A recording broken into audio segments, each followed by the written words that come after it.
can't hear anything.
Ready? Welcome, everybody. We're going to call to order the Town of North Topsail Beach regular Board of Aldermen meeting for Thursday, April 1st. And we're going to start with the invocation by Alderman Grant. Oh, we are? Mhm. It's right next to No, you. thank you. Please bow your heads. Bless this town and may it remain a beautiful and friendly place to live. We pray that this board makes fair and informed decisions tonight. We also pray that our police officers, firefighters, and members of our armed services here and around the world remain safe as they risk so much for our security. We also pray that our town be spared the ravages of hurricanes and other natural disasters, and that everyone associated with the town remains safe and secure. Bless this town. Amen. And we're going to stand for the pledge. I pledge Allegiance to the flag of the United States of America and to the republic for which it stands, one nation, under God, indivisible, with liberty and justice for all. Okay, and with that, I'm going to ask for an approval of the agenda or request any changes we discussed now. Make a motion that we approve the agenda as presented. With a second, all in favor? All right. And then we are going to move on to the manager's report. Okay, well, Sherry is a bit of a slave driver about getting these reports in early to get them to report. And there's so much going on that by the time the meeting comes, the entire report has changed. So you see what happened, but I'll update you really quickly on the Corps of Engineers federal project. Of course, our remaining issue is the parking requirements. Deb has kept up a dialogue with one of the property owners about the parking lot that may be available. I just the other day sent a proposal over to them, hitting the treetops and what we would like to see in the lease, and we're going to look at it over the weekend, and I'm sure let me know by Tuesday. If humans are on it, we will continue to work toward securing that parking lot, meeting the requirements. As far as capital improvement on the fire station, most recently today, they contacted us trying to get some information on what we wanted to see in the HVAC system. We did meet last week to review the dimensions of the building, and both chiefs had some useful comments to make for the engineers on what they needed. So again, we're waiting on that feasibility study, but we'll do it as quickly as we can. Town hall, the weather finally cleared up enough for them to begin work on the roof, and I'm sure you saw the minions up there taking the shingles off the last couple of days. So that's finally moving along. And Scott is working with them on the access system, which apparently was not part of the original bid. And that's of course the restricted entry in and out. We'll be using cards instead of the little combination locks on the doors. You know, even if we use someone, we don't have to change all the combinations. Get their card. On the Florence project, I'm sure you know the contractor has moved up north. We have run into some problems where it seems like every time I tell people how the project is going to go, it changes. They are not going to be initially going to both ends and working to the middle. They're going to they have already headed up to Dolphin Shores, and they'll continue to move south past the St. Regis, at which point, hopefully the plan is now that they will then go to the south above the pier and begin to handle the worst places down there. COVID-19, I'm sure you all know that anybody who wants a vaccination can now get it. At least pretty impressed with the way they run that whole operation over there for the vaccination. It's 1, 2, 3, and you're out. You don't have to make an appointment. Boswell County, I continue to get into trouble with Boswell County and criticizing their failure to help us with the federal project. And I guess that I probably won't be invited to their Christmas party. As you may know, they are going ahead with the purchase of that equine center because apparently horseback riding is much more important than the beaches. And they'll be taking that up at the commissioners meeting on Monday. I know that Tom intends to go and speak, and I believe the mayor as well, but it wouldn't hurt for anybody else who would like to be there to go. I said they'll be crossing the channel to Jacksonville. They were able to secure a 2-week extension on the dredging project. It doesn't sound like that's still going to finish up the entire placement area that was intended, and I really don't know what the intent is, whether they have to come back next year for the 3rd year to finish this contract. But at least on the shoaling maps that we saw, it would seem that they are not going to finish the dredging. I don't think in the time period that's left of them. The Corps of Engineers project with the possible terminal groin. Obviously, we're all at the meeting on the environmental impact statement, and we'll wait to see what kind of public comments come in. And hopefully, Nikki can get this done in the next couple of years. Paid parking continues to move along fairly well. A whole lot of people signed up.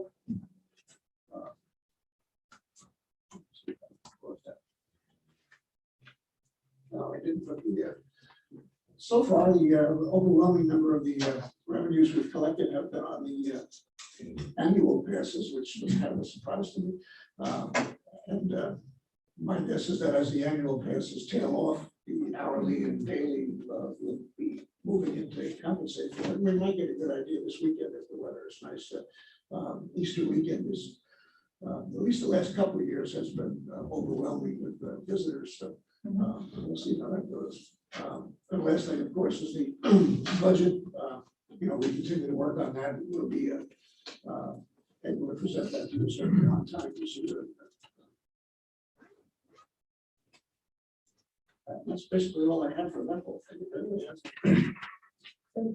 I just wanted to interject on the truck haul project and let you know how much I appreciated you trying to step in and help us get that squared away with the contractor. Just the board is aware, but I also spoke with the contractor too, because we very much were asking them to run both, as you mentioned, sir, from north and south. So we could get basically the edges of our project area covered. We knew we wouldn't make the whole dune structure within this window, and we're gonna have to do some more next year, but we're really trying to get the high erosion areas for the most part covered. When I spoke with him today, there's a few challenges that they're having. One is the distance from where they enter the beach up to where they're depositing the sand up near Topsail Reef and St. Regis and Dolphin Shores. It's just a long run. So we had investigated with your help today, trying to see if there's a different area where they could enter the beach to try and shorten that run to save us some time there, but that doesn't seem like it's panned out. I don't mind Scott following up with Mr. Mitchell myself tomorrow just to see if any of the options you threw out would work. But the quicker we can get that done, then as you said, our desire is to get to the pier and head up north. But some of the challenges he had is the availability of beach quality sand that's ready to go. There's been some delays in getting the sand screened, I believe, at the quarries. And then also he said he would work on trying to find us some additional trucks. But if he doesn't get the volume of sand increase, the additional trucks aren't gonna help. So I have been working with Mr. Mitchell. He has been extremely supportive of our efforts. He understands what we're trying to do. And I do believe that they're trying to assist us in getting everybody covered that needs to be covered. But I just want to set the expectation that whole dune line is not going to be done by the end of this month. I mean, we're not going to get there. I think that was all I wanted to just add. So just very, very thankful for your efforts there, and we'll just keep doing what we do. I'm sorry. This is a question for you. When you were talking to him, do we have any idea how big the gap is going to be between? I can't remember how many miles it is from the I pier to don't the end of know. it. I don't know, but basically they committed to as much as they could possibly get done. I don't know what that's gonna look like. My only hope is there's a large section in between where we don't have any houses on that dune line, you know, Bayport, Marina Way, Right. Barton Bay, like there's no houses there at least. So if that area doesn't get sand till next year, it's not a direct impact to the residents that are, so I definitely feel that he's trying his best to try and help us, but like I said, there's no sense in adding trucks if So what you're communicating though is that the town's focus is to try to get as much of the sand out there where there's residences and everything else. And if there's a gap, the hope is that the gap will be where there's no houses. Yes, that's my hope.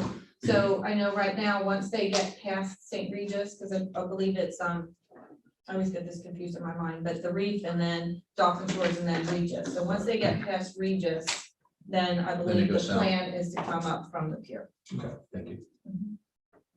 Okay, next on the, anything else for the manager? I don't have anything else.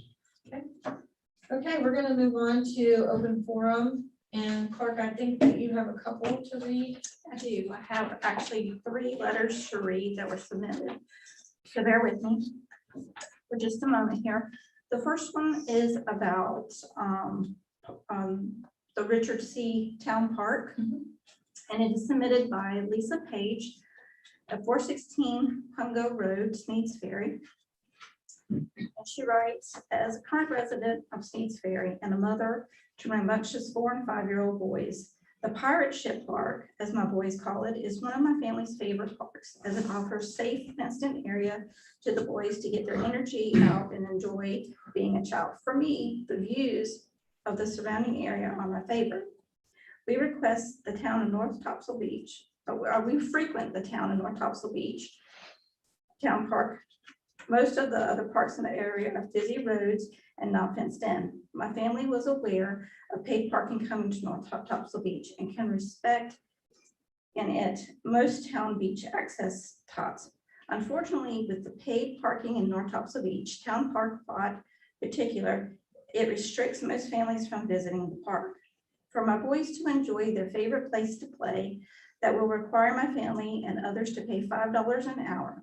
All families should have equal access to parks, especially in a world in which there are constant battle against technology and screen time with our children.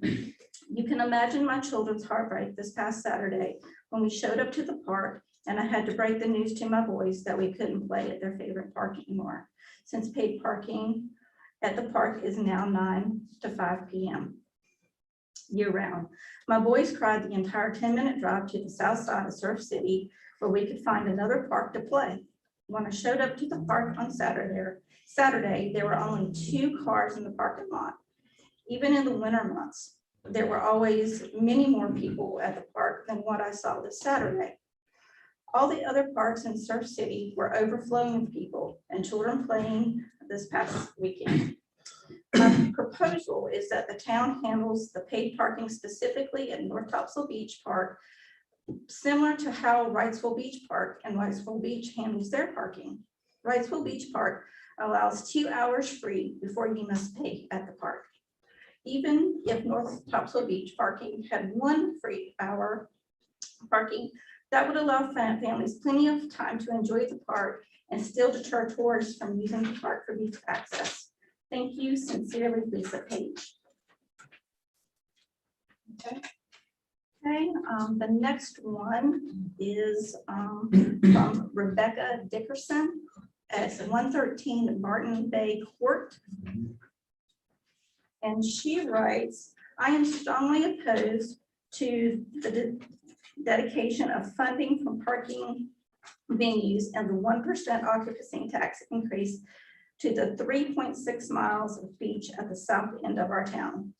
With 11 miles of beach and absolutely no sand renourishment to zones 2, 3, and 4 up until now, and the need to find funding or at least dedicate funds to the fire rescue station and town hall, I cannot fathom why these decisions for funding for 50-year commitment would even be considered at this time. With the way these means of funding that 3.6 miles of beach are worded, the funds cannot be restricted once committed. So in essence, you, the Board of Aldermen, are prioritizing a small overall group of residents other than community as a whole, instead of using the parking fees to supplement law enforcement, fire, rescue operation during these times of heavy use of our resources to benefit everyone.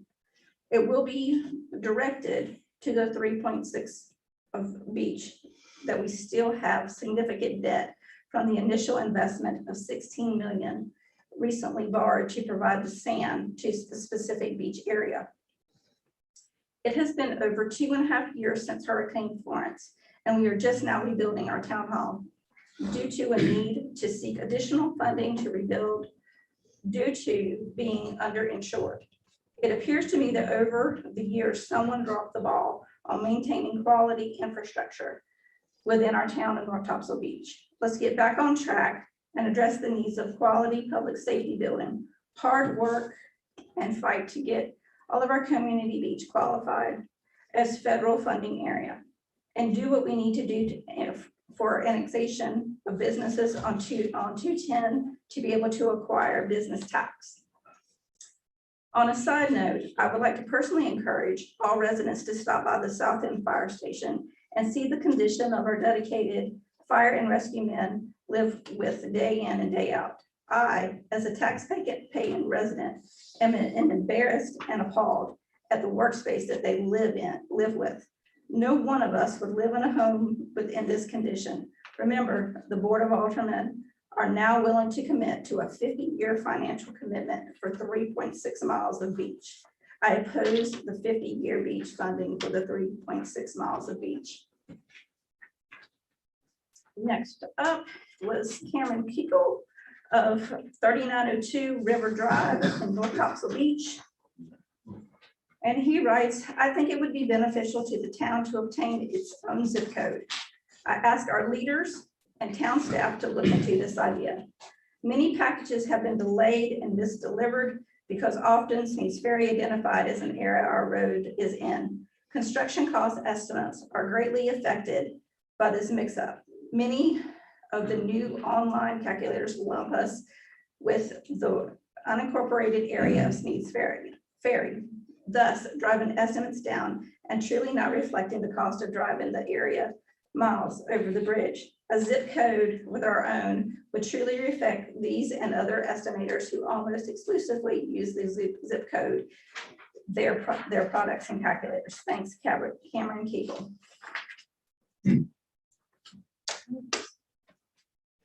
Next, we're going to move on to public presentations and hearings. And we've got Mr. Franway of ATM Consulting.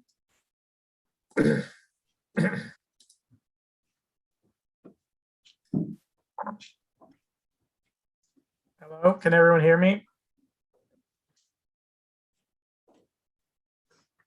Yep. It's always something. Did you break it down? It's not one thing as your mother. Hey, leave my mother out of this. We used to say it to my mom. There we go. Did you break it down? Not one thing as your mother. Hey, leave my mother out of this. There we go. Maybe getting some feedback. Leave my mother out of this. There we go. It's in a loop.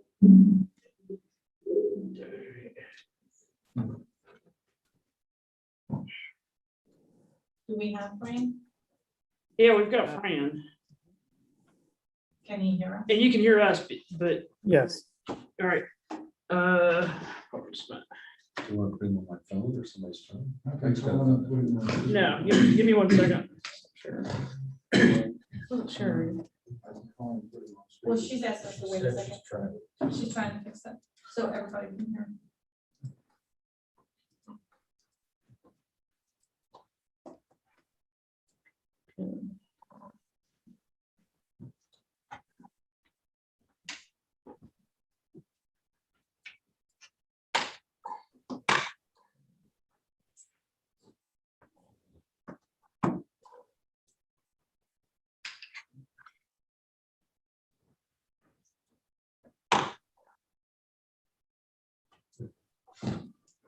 There's Fran. I don't think that's gonna work, but let's. Live?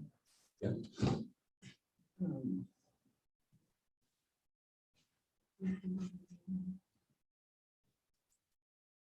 Okay, dude, trying to see how we. I think we've all got our tablets, Deb, even if we can just have him walk us through. I don't care if we can share the screen. Not too worried with that. I was wanting to do the slides for the, when he gets to the slides, I wanted to do the slides for the folks at home Okay. that were watching. Okay. So,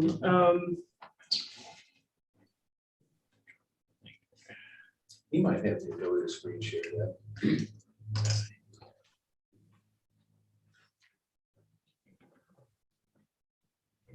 all right.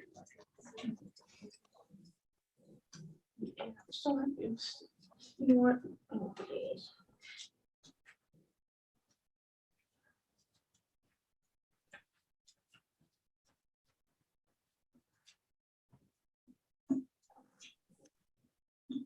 All right, can you hear us, Fran? You Yes. can hear us. Can you say something? Hello, everyone. Yeah, hold on. Around here, yeah.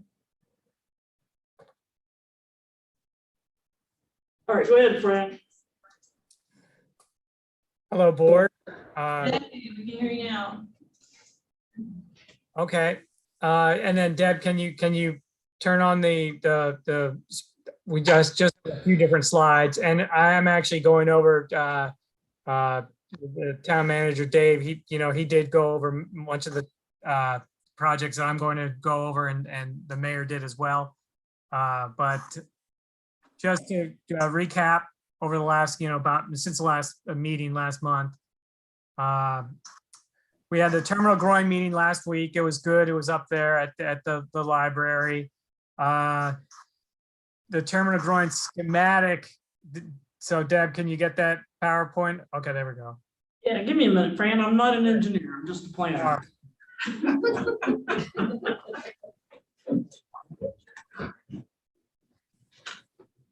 All right, you're all set. Okay, can you go to the next slide, please?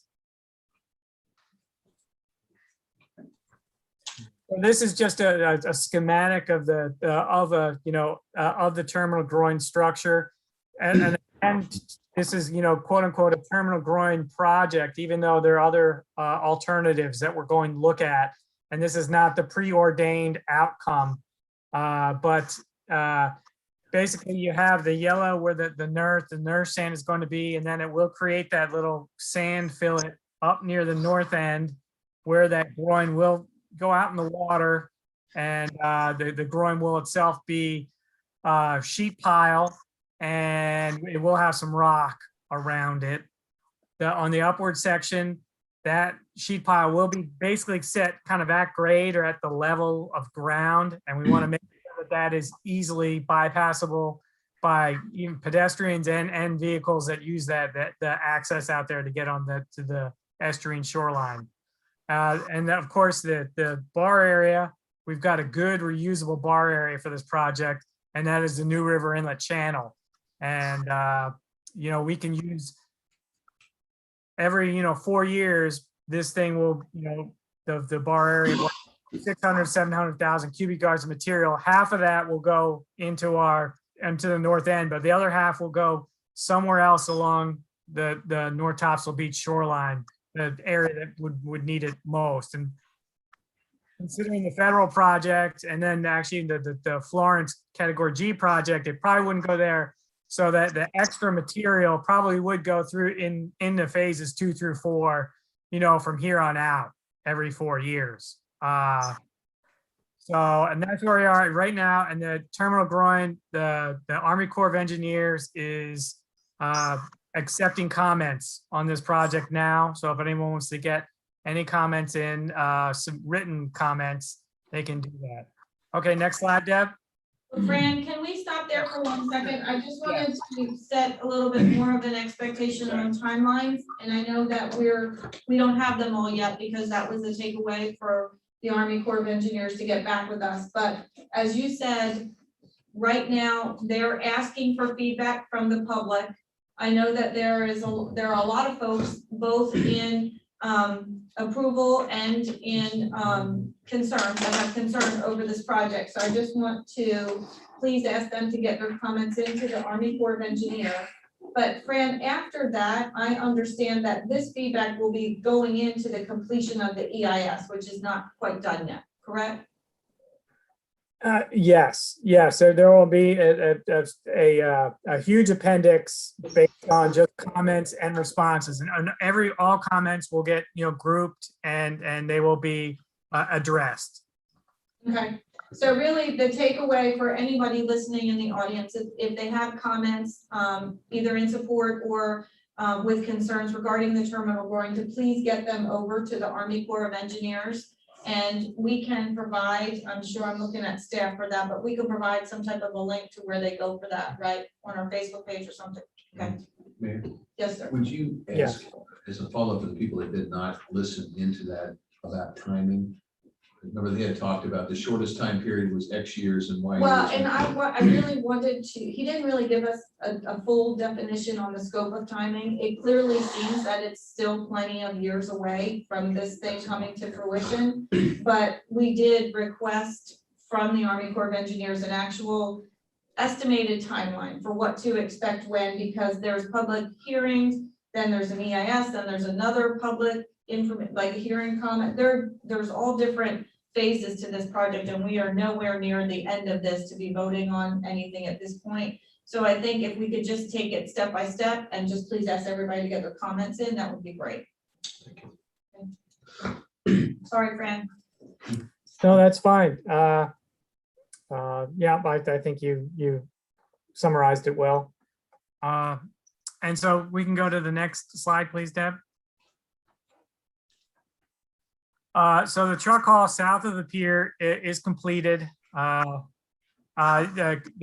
two images at the top are where some spots where the sand was placed. The sand looks good.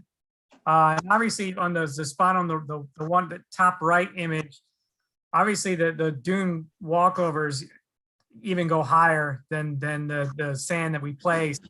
We were restricted a little bit by even the FEMA FEMA, the way FEMA made us calculate losses, and the way even the state made us, restricted us from placing material. But it's a good amount of sand, and it's a nice project.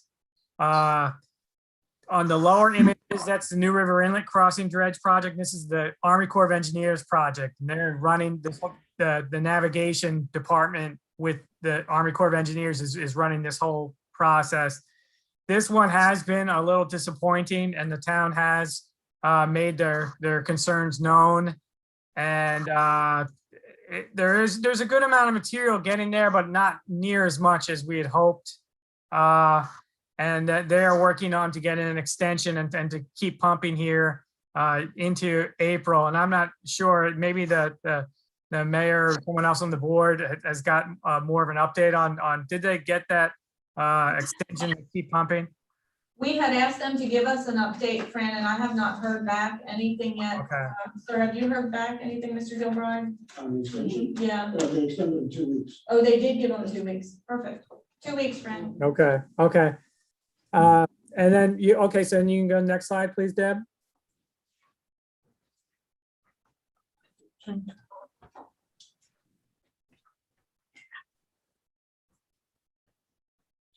And here's for the north of the pier, and the mayor did a good job of kind of going over this.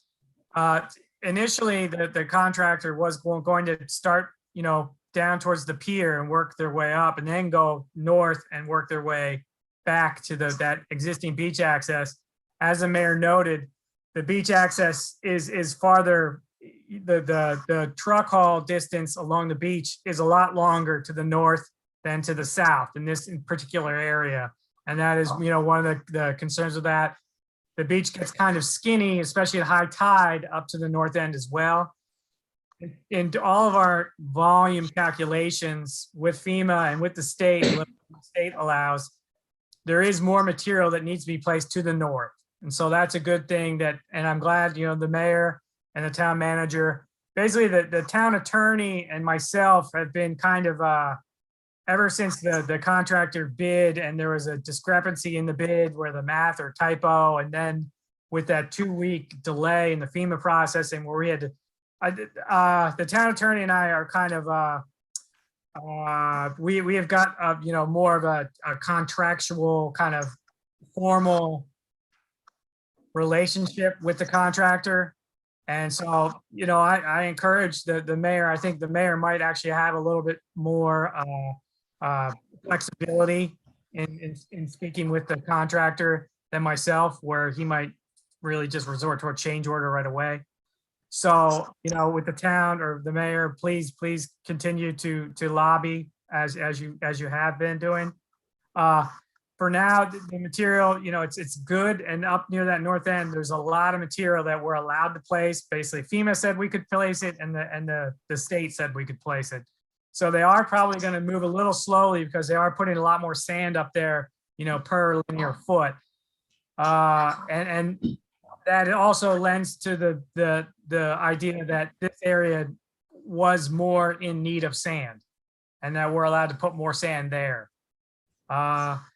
And again, we would, and in terms of asking for extensions, it really does, it was basically a 5-month project, and the contractor has 3 months to do a 5-month project. He can, so, you know, we are asking for an extension for a little bit of work into May.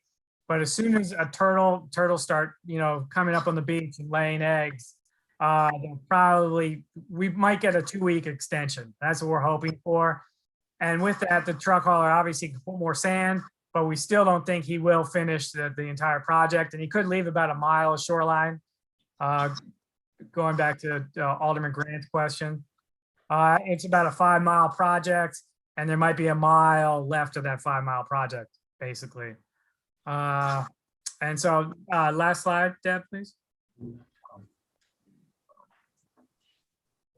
So, yeah, the truck, Reduce this just line. to Yes, recap. Fran, hold one second. We have one, we Yeah, have go ahead. a question on your last Yeah, slide. you already answered my question on the extension. And I know I talked to the town manager about this. And I know it's another agenda item, but maybe he can tell us, are the sprigs in the project, is the grass in the project, Fran, and is that a reimbursable expense by FEMA? And if we don't sprig it, is that gonna put in jeopardy getting reimbursements from FEMA from just putting sand in?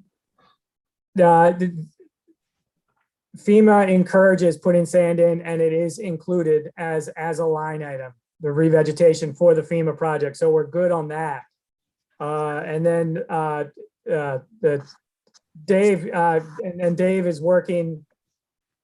Dave, can you give them an update on the, I guess, basically we're ahead with that. Sure, well, I was working with TI Postal and thinking a series of options on the planting, but the new base planting, this phase 2 to 4 category B area, 27,500 linear feet. 577,500 plants, $1.50 a plant, comes out to $866,250. So we would have to decide on doing it or not doing it pretty quickly. That was that is FEMA reimbursable though. Yeah, according to Chris Gibson. Yes. And, Okay. Fran. Because I think, and again, personal opinion, I know I've expressed it to you, and I know the mayor supports this. If we just put sand up there, we don't put any sprigs up there. Yeah, we got a plan. Yeah. it's all- So if we have this as an agenda item Right, under. I just new wanted to ask business- Fran because he was making a presentation. Okay, no, I'm okay with that. I think Yes. if there's no other questions for Fran on that, let's hold it till we get down to the new That's business. fine. I just wanted to get his input on it. No, I'm good. All right, Fran, keep going. Okay, just to update, we are going to ask for a truck haul extension into May. And it sounds like, according to Dave, that the Corps has an extension for the Corps dredging project, you know, and supposed to end in March, you know, 2 weeks into April, excuse me. And then the Hurricane Florence Category G project, we're developing that permit application that will use the truck. That'll be an upland truck haul. The state Department of Coastal Management and the CRC, that group, they're coming out with new rules in April that will make it easier to use that truck haul. And so we're kind of waiting. We're going to time our permit application to go in as soon as those new rules go in. And so hopefully that will be at the end of this month in April. And then to just the New River Inland Management, which is also typically known as Terminal Groin. We had the meeting last week and there's a public notice period that we're accepting comments now. Please, if you're for it, and a lot of times you only get comments who are against it. If you are for it, please submit those as well. They do like to get, you know, comments, you know, for it as well, even though most people are against it are the only ones that comment. And then the grant was received for the sediment criteria related to just basically counting shells and rock on sections of beach up and down the shoreline. And we haven't really done that yet. That's not really a top priority, but you know, we'll be doing that here to make sure that we're stay you know, with, you know, we stay up to date with the sediment criteria rules that the state establishes and changes every now and then. And that's it. So Brent, I just have one additional question. So if we're going to extend the Dune truck haul into May, which I am greatly in favor of, we need to get in front of that and coordinate that with the contractor as well. Because I want to make sure those trucks haven't already scheduled themselves to be on different projects in May. Okay. Okay, I will get with Matt about that tomorrow. And like I said, I don't mind following up with him as well. I would prefer to follow the normal channel, which I believe would be to go through you. But I just Yeah, don't that, just expect that they're sitting there waiting for us to extend. yeah, that sounds good. You know, yeah, for anything officially contract related, definitely should probably go for me. In terms of work order, we give the contractor flexibility to establish his own order of work in order to keep projects competitive, but he has some flexibility in that. And for something like that, if you or someone, the alderman, want to kind of try to talk to him about something like that's fine as well. So Okay, thank you, Fran. Before Fran leaves, I have a question. Well, why don't we go around and we'll start with you, Susan. Okay, Fran, it looks like the dredge sand is not going to reach, Topsail Reef. And I was wondering if there's any projects in the fall, or if they're gonna come back, or if there's any chance of getting any sand in front of there. If it's in bad shape. right. We could, for that permit application that we're doing for the phase 5 shoreline, we could look at kind of what we have for FEMA funding in the area where the Topsail Reef villas are. I guess we could look into that, or we could at least permit that and then see, for funding wise, see what happens after we do have a permit. So we could probably, we can do that. And I can follow up with Dave or you or. So I think what we're saying is Fran, you could follow up and see what our potential permit options are. We have no idea about cost, or we haven't voted on anything yet, but you could at least see if there's a way to have a permit in place should we be able to obtain some sand. Exactly. And it's because the town really worked hard in 2009 and got that EIS, that 30-year EIS, where basically they can put on sand almost, with just a quick letter to the Corps and to and DCN at the state, using the New River Inlet channel. But they're when we try to use another borrow source like an upland truck haul, they want a lot more permitting. But I think since we're doing the upland truck haul for that phase 5, they should work out, and it won't be much, just a minor extra effort. Well, if we could put that on our list as a follow-up item and we can discuss, because I'm sure we as a board probably all have some independent opinions and concerns about it. Let's put it on there and we'll follow up on that. And then, Alderman. Fran, this is Mike. I have two questions. One is a follow-on from Alderman Meyer's question about getting sand in that section at the Topsail Reef condominiums. That area was built as phase 1 in 2011 or 12, 13 as an engineered beach. Wow. And you talked to us earlier on in our discussions about Florence recovery that, yeah, some of that area up at the north end could qualify as a category G reimbursement. So the question is, you just mentioned in your answer to her that you might be able to add additional sand for the reef as part of the phase 5 category G project that's going to happen next fall. Why wouldn't that area by the reef qualify as an engineered beach? Is there an issue with the fact that there's sandbags there now? What's the issue? Why isn't the reef still a federally engineered beach? All that whole section on the north end. That's my first question. Sure. Go ahead and answer Yep, that. sure. That's a good question. Basically, when we did our Florence calculations for that section of beach, we actually calculated it two different ways. We calculated it as engineered beach, and we calculated it as like a category B natural dune loss. And when we do the category beach loss, our category G losses, our sand losses, we have to calculate it out into deep water, out to about 20 feet deep. And when you look at it out there, they're actually the sand volumes that FEMA would qualify us for were much better using the dune rehab, the dune hull numbers versus using category G numbers. So we went with the dune numbers. It was 137,000 cubic yards.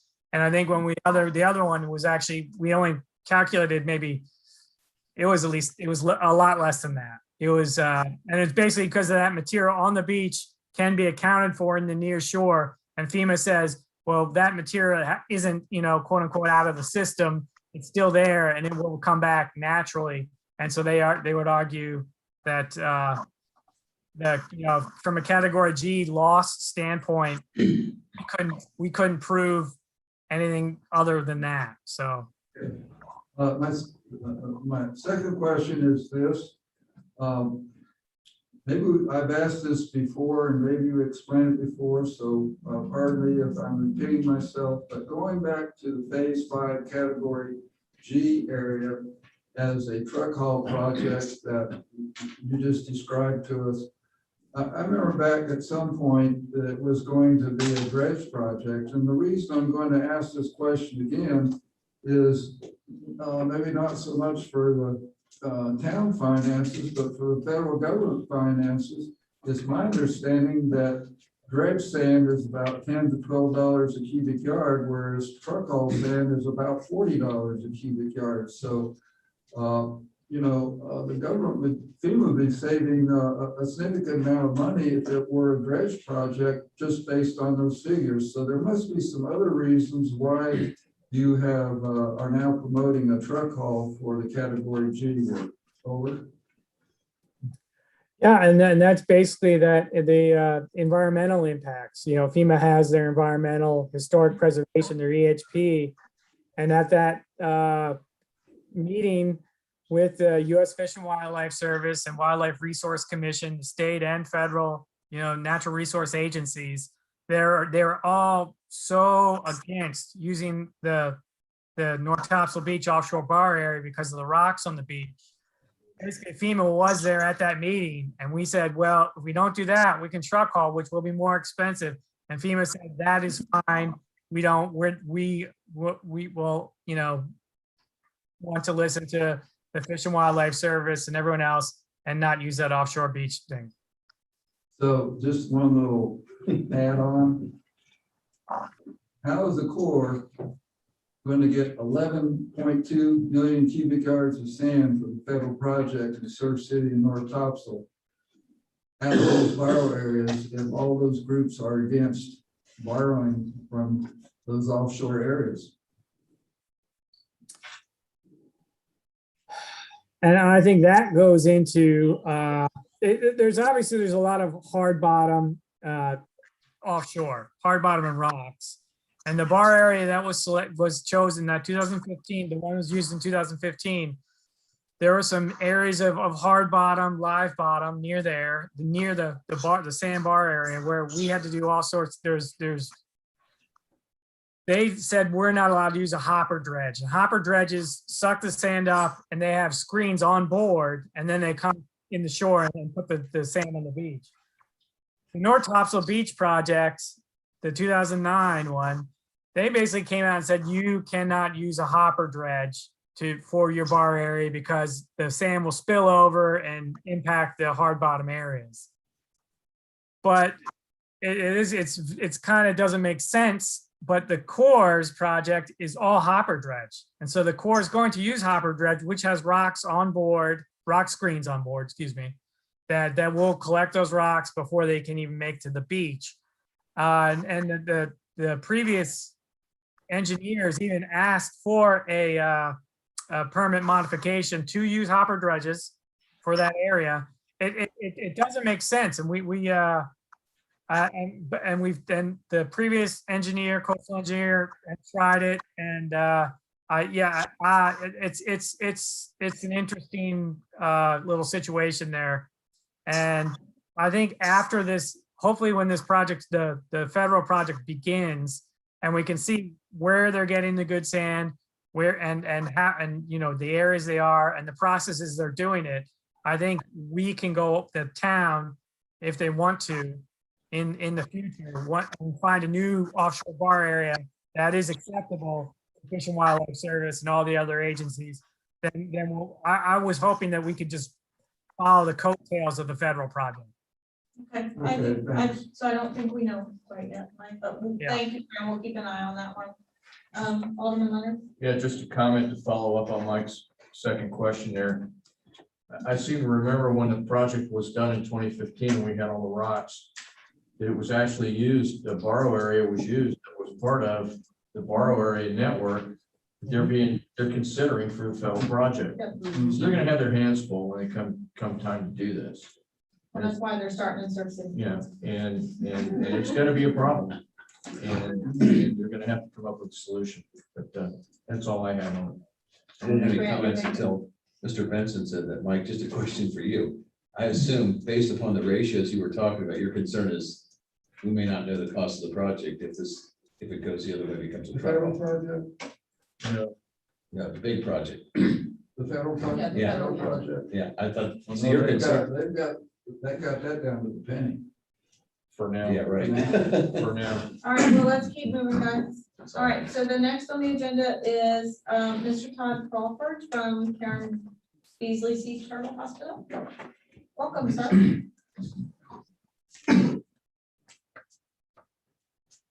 Wow, excuse me for taking my mask off. I No, can breathe. while I talk. Huh? Hey, first of all, listen, thank you for having us here. Obviously, you've got a lot of work to do and you're very busy. I promise you, we won't take a whole lot of time.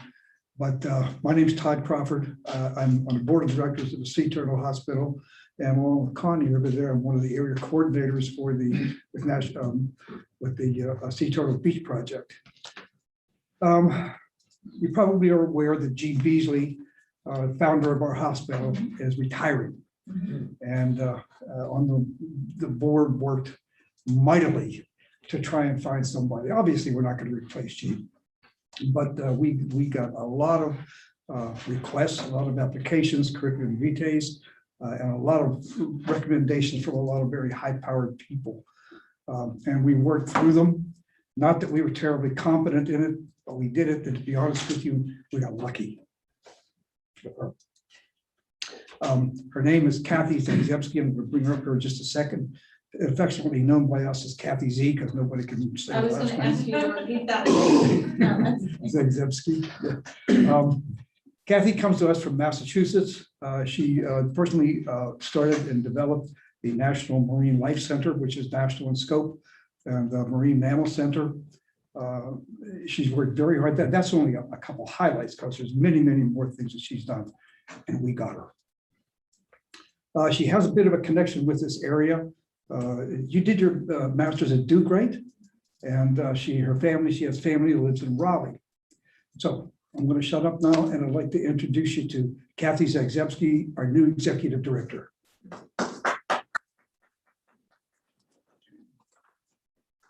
Welcome.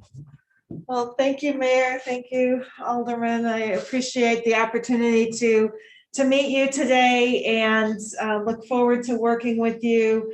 This is officially end of month 2, so I've only been here a couple months, but already this whole area is so welcoming, and I'm very grateful. And I want to express to you my thanks, and on behalf of the Karen Beasley Sea Turtle Center, our thanks for everything that you do, that North Topsail does to help protect turtles. I was excited to see that you're a turtle sanctuary, and also to protect our turtle walkers, turtle caretakers, and everything that you do to help them when whether they're wrestling a large turtle or trying to protect a wayward mom on the beach, or trying to keep our walkers safe with perhaps some people partying too hard on the beach nearby, and you are always out there for them, and your public safety officers are there for them. So we're very appreciative. Thank you so much for that, and look forward to working with you as we go forward. Well, I Thanks. would just like to encourage anything that you need to please reach out to us in North Topsail Beach. We are very supportive of everything that you all do, and certainly feel free to go through Connie. She won't let us miss anything here. So thank you so much for all that you all are doing, and we look forward to working with you. Thank you. Thank you all very much. Thank you. Okay. You get to have dinner. What do you mean they get to leave? You can stay. Check out anytime you like. Okay, so next on the agenda is planning director, Ms. Hill. We've got special use permit 21-01. Yes. Thank you, Mayor. This is Yeah, before you start, I mean, it's a quasi judicial hearing. Recall last time we had one of these, the applicant's entitled to a fair and impartial decision-making body. So we conduct this somewhat like a court hearing. We're going to follow the rules of evidence. All witnesses must be sworn in. They are subject to cross-examination and subject to questions from the board. We'll proceed in the manner with staff will introduce the item, be subject to cross-examination, then subject to questions from the board. Then we'll hear from the applicant. Same thing, cross-examination, questions from the board, then any other party that's standing. I need to ask all of you a few questions to make sure you are fair and impartial before we get started. So let me start by saying this. Anyone have a financial interest in the outcome of this application? No. Has anyone had any ex parte contact with the applicant about this application? No, Has anyone had any ex parte contact with staff about this application? no, Has anyone made a site visit for the purposes of this hearing? no, Does anyone have a familiar or close personal relationship with the applicant? no, Can you think of any reason why you can't be fair and impartial? no. Go ahead, we'll swear the witnesses in. I did. We'll hear from staff first, but the applicant has the burden of proof. The criteria they have to meet is in the agenda packet. We'll go through that during deliberations. yes. I get you to pass these around. Yeah. What's your turn? But I was gonna go just pass those around. Yes, sir.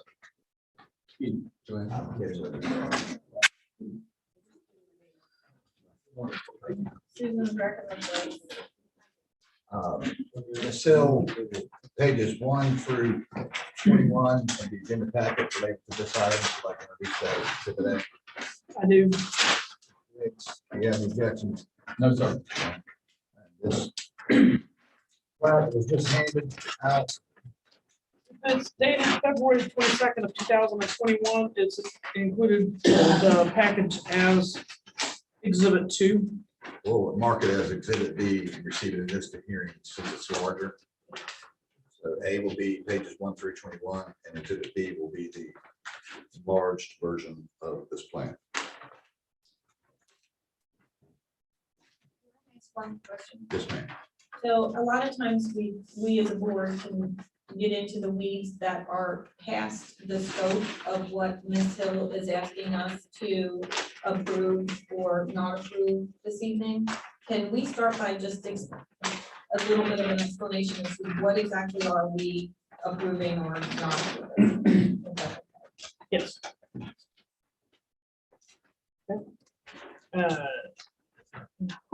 Hopefully I'll be able to do that in the brief summary of requests. And then a little bit more in detail as we go through. Clearwater Way LLC, RE LLC, and Jim Gill is seeking a special use permit to construct three 4-bedroom townhouse units and a swimming pool per the special use plan for Clearwater Way RE LLC dated February 22nd, 2021 by Charles Riggs and Associates, which is included as Exhibit 2. The application is included as Exhibit 1. The property is zoned R8, and that's Exhibit 3 is, I believe, the Onslow County GIS with the aerial layer turned on.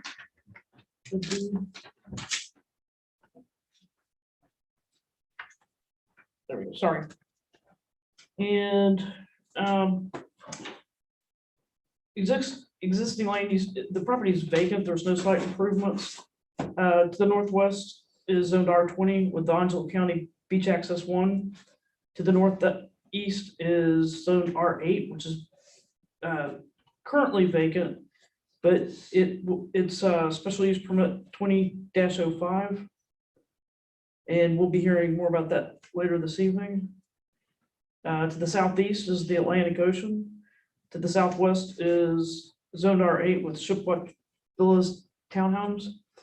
The size of the property is 0.499 acres, almost half an acre, 21,755 square feet. Camel Lane use plan indicates that or classifies the property as high density residential.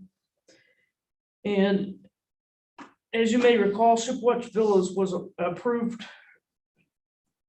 The division of Lot 4 was approved as an exception on November 16th of 2020 and recorded in map book 79, page 76, which is included as Exhibit 4.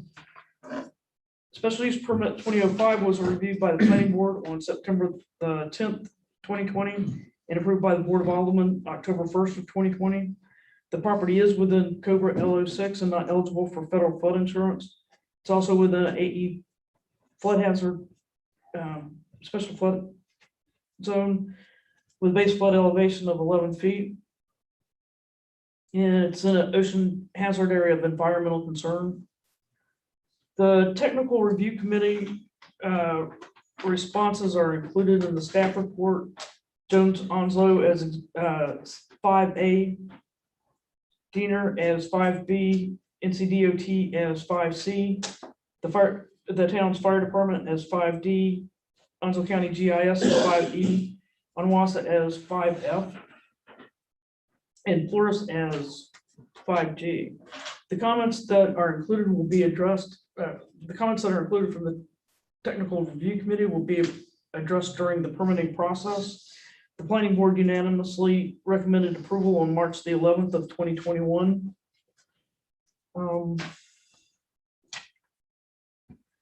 The applicant meets all the standards for townhouse development in section 4.0303 as well as 4.0301 for condominium development. And the lot size, the lot meets the minimum lot size for R8 zoning for 3 townhouse units.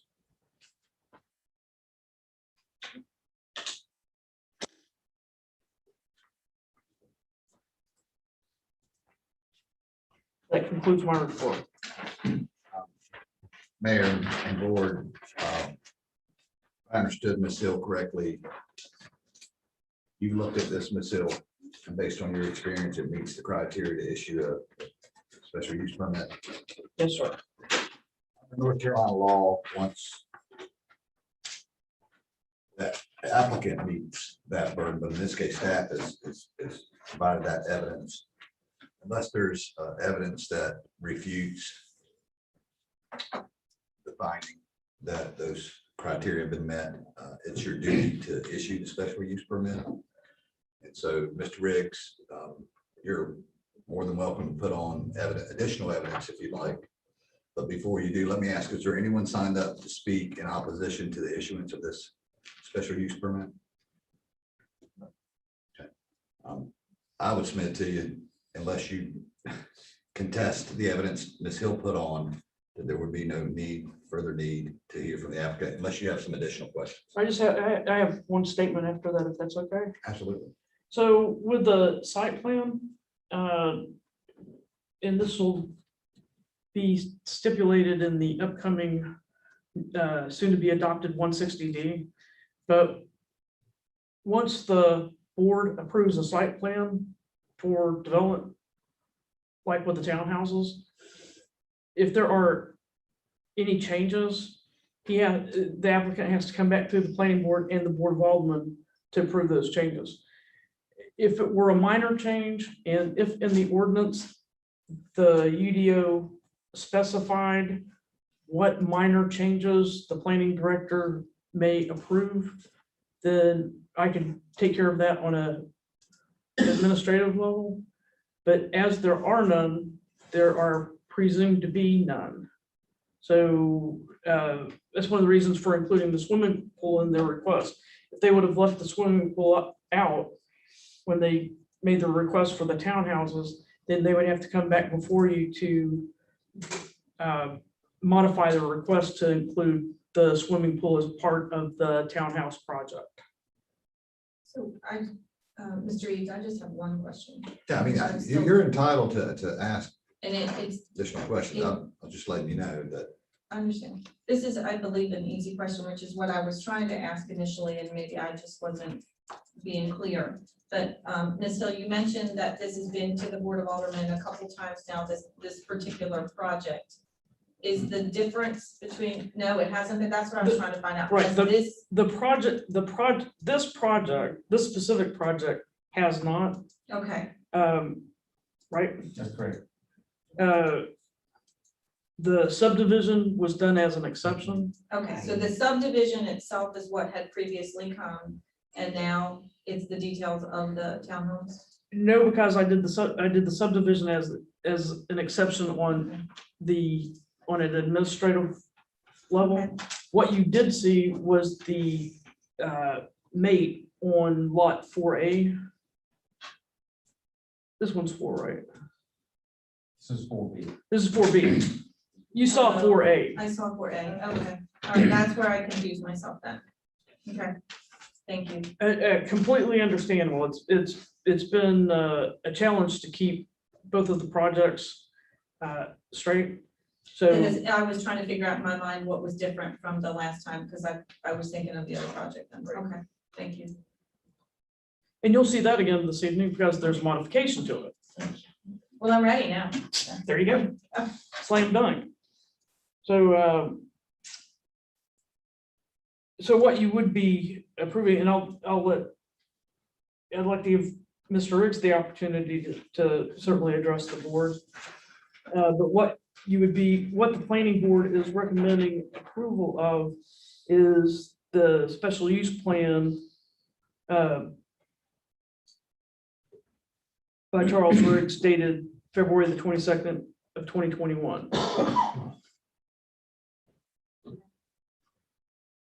Which includes the construction of 3 4-bedroom townhouse units and the swimming pool as indicated on that site plan. Okay. Right. So is our next step as a board, Brian, to take a vote? Well, you have to close the evidentiary hearing. Well- Did we ever? I'd like an opportunity. I- Okay, just- okay, Let sorry. me answer the question. All right. You have a comment? Oh, go ahead. You don't take a vote until after you close the evidentiary hearing and have deliberations.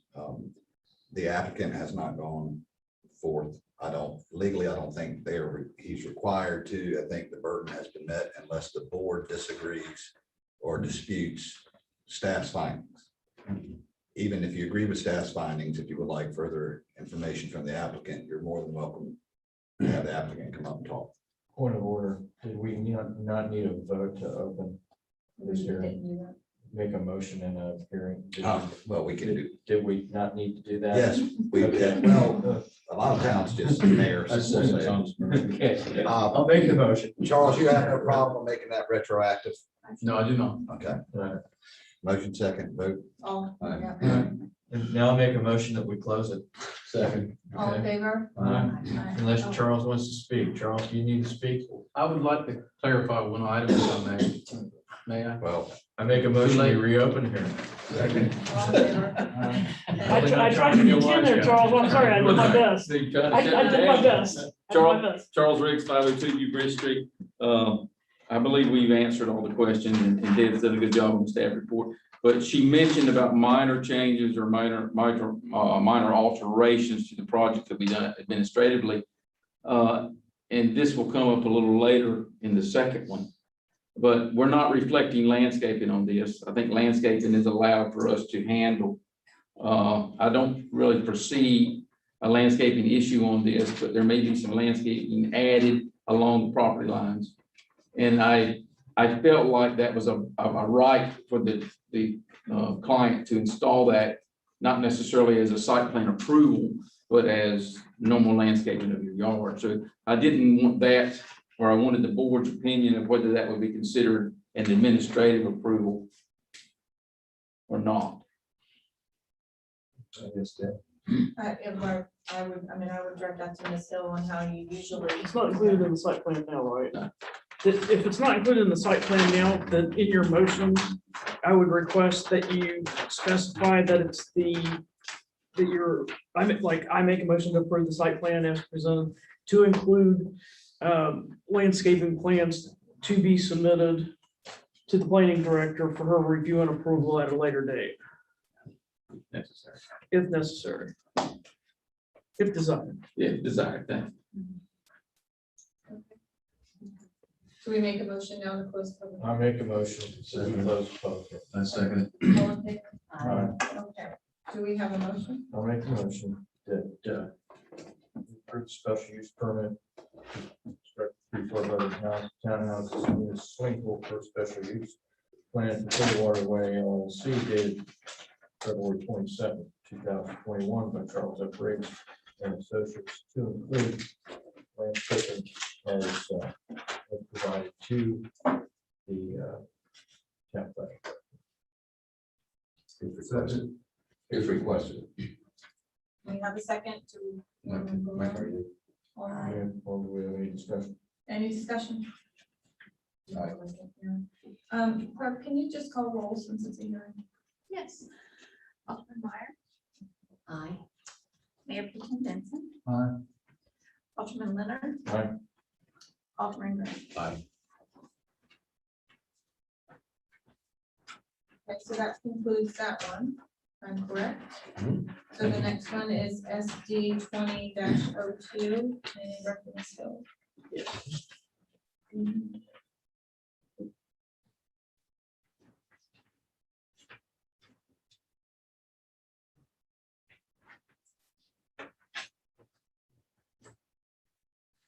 Yeah.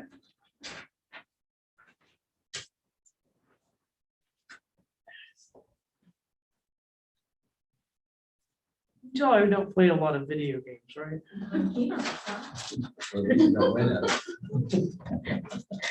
All right, Do we need attorney, do you have to ask the same questions for this one? this is just the plat approval, right?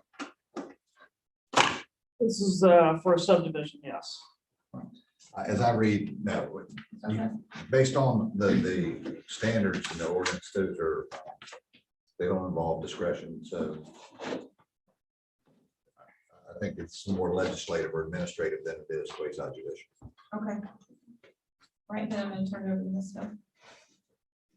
But is this still a public hearing? that No, we're you still have to opening? have a hearing, but it's not as intense as a quasi judicial. So we still need to make a motion to open a public hearing. So do I have a motion to open a public hearing? So moved. All right, second, Second. all in favor? Aye. Okay, now Ms. Hill.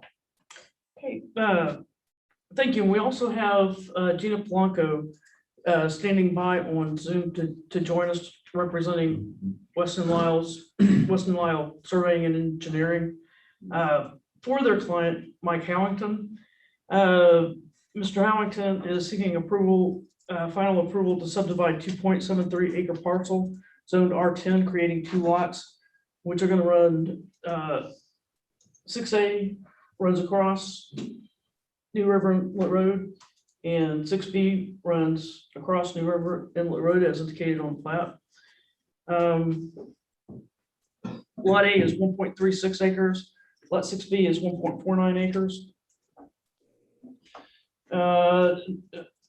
In the subdivision plat by Weston Lyle, revised March 12th of 2021 is included as Exhibit 3. And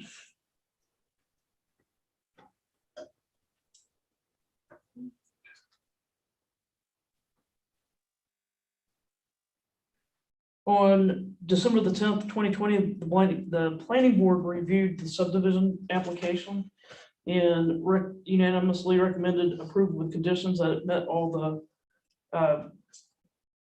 all the requirements of 2.0605. And future land use map for the Campbell land use plan, future land use map 13B classifies the property as low density residential. And the second story subdivision was approved by the Board of Aldermen August the 1st, 2013. This is the parent tract. There was a parent tract that was subdivided in 2013.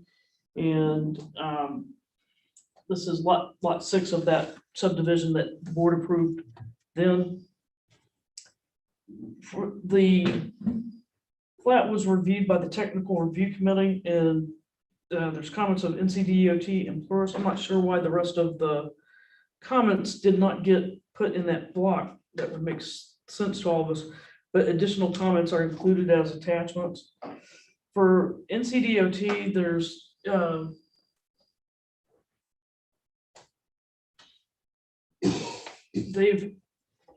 they're requiring that a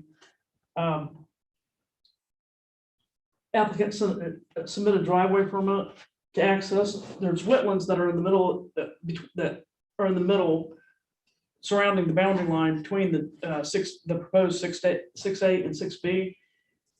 And in addition to the wetlands, there's a guardrail that runs parallel to New River Inlet Road on both sides. So access of the property on 6A, the lot to the left, is going to be through deeded easement on the left-hand side. And then on the right-hand side for 6B, there's a 10-foot NCDOT expansion easement.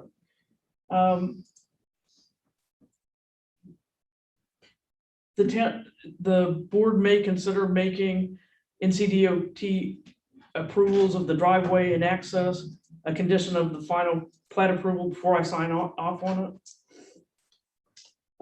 For Plurus, the plat can be recommended for approval with the following changes.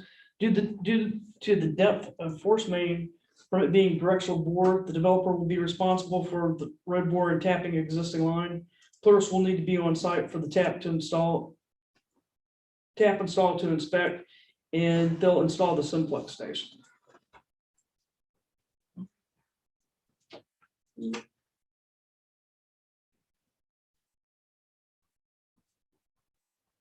So with reference to 2.0605 subdivision of land, paragraph, I think that's B,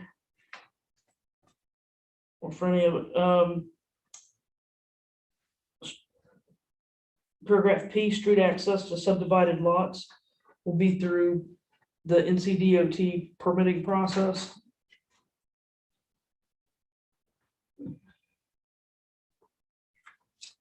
And there's no other issues. The one question that I had when Gina gets online is that on this plat, and I'm sorry that I did not notice it until this evening. And I'm also apologize that I don't believe that you have a full scale plat as well. But on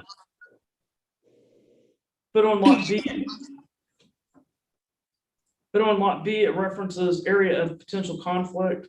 So I'd like to request clarification on that. Also, the adjacent property owner to lot 6, to the proposed lot 6A, Mr. David Crump is here this evening and has signed up to speak as well. Okay.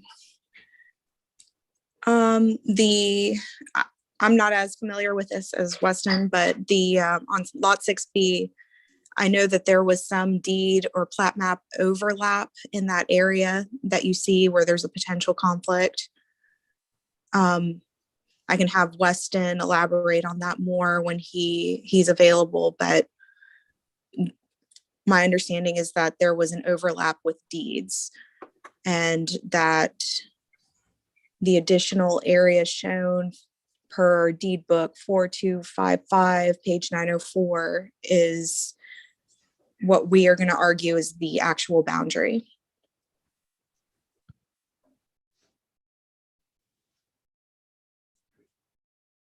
And I do have a question as well. I don't know if you're ready. Yeah, but I can't tell from this plat map. I see the first line of vegetation. I can't tell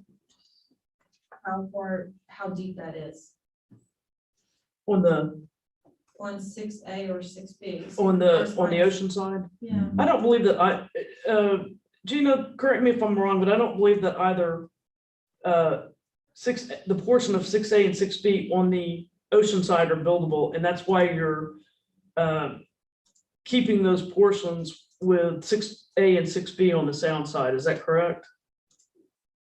Yes. Okay. So the plan for 6A or 6B would just be to have beach crossovers?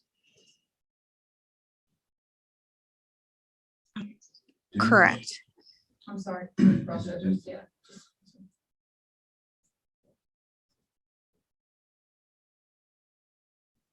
Okay.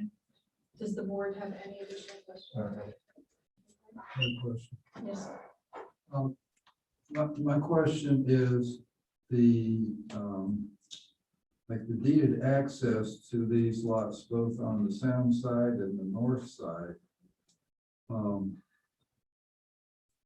Is that deeded access already in place? So the one, and I'll let Gina confirm this, on the one on the left side, the reference is map book 67, page 40. And on the, it's on the top, on the sound side, 6A, and then on the sound side, I'm sorry, ocean side 6A is map book 67, page 40. See that? No, my real question is, are the fire hydrants, telephone poles, or any other kind of public objects in that deeded right of way that's going to be an issue getting true access to these lots? If there's a fire hydrant or some other utility that is within NCDOT right away that impedes the driveway permit, then that will be resolved by NCDOT and the applicant during the driveway application process. Okay. Yes. So, one other question though, before we turn it back over. So, and maybe this is a question for our town attorney, but with the potential conflict, what does that mean to the board's approval or denial tonight on that one lot where it says there's a potential conflict? I'm gonna take a stab at it, and then I might have to step over here. I might look over here and wait for a nod. But it's always been my understanding as a planner that is when a surveyor says by his research that this is what he purports to be true, it's on his signature and seal. So if there's a conflict with another surveyor, another property owner, and another surveyor, then that's going to be a civil matter between those two property owners, their two surveyors, and their two attorneys. Okay, thank you. I mean, I don't think any of us are, I know I'm not. I'm not a surveyor. All I was thinking about was title insurance. It's actually a service. The licensed surveyor, I believe you. I think that gentleman was. Yeah, he gets an opportunity to. So I think from a board, we're done. So do we close the public hearing and then let the You gentleman speak? want to address it? I think it might help. Okay. Mr. Ricks has knowledge on. Big pardon? Hey, Gina, Yes. Charles Riggs is here and he says that he's got some background that may help y'all out on this. If you don't mind him addressing the board and giving his history on it. Okay. Is that okay with the board? The area of conflict is the Old Sound Way. Old Sound Way was a water body that ran from the ocean into the Sanford Island, this golf course that's there now. That filled in through the hurricanes. The two lines that they have shown reflect different surveys that showed where Old Sound Way was located. Because quite often, you didn't know exactly where Old Sound Way, the center of it was, so it was the edge. That's why you see the conflict. One survey shows it in this area, another survey shows it there. So it's an area that has been filled in and they're claiming it as 6 feet. Because the adjoiner to the north, I can't think of the lady's Jackie name. Holding is Tina Corey. Yes, she has, that's what her property line is. And then you have the adjoiner to the east or south is Green Sea. So this is a tract of land that's high ground. It is, they're claiming it as part of that. So And it's- basically, they're claiming it, but could Jackie Holdings also? her deed calls for that line and Green Sea calls for that line. Okay. So I mean, that explains how there is a So conflict. previously it was unusable land to start with. Exactly. So now it's usable, these folks are claiming it as Yes. part of their parcel. That appears But so. it would still be a civil matter to get figured out, Yes. nothing that. But I'm just giving you history of how it was created. No, I appreciate So that. I don't think this, I think that what Weston's done here is appropriate. I don't see an issue with that. from my I appreciate that.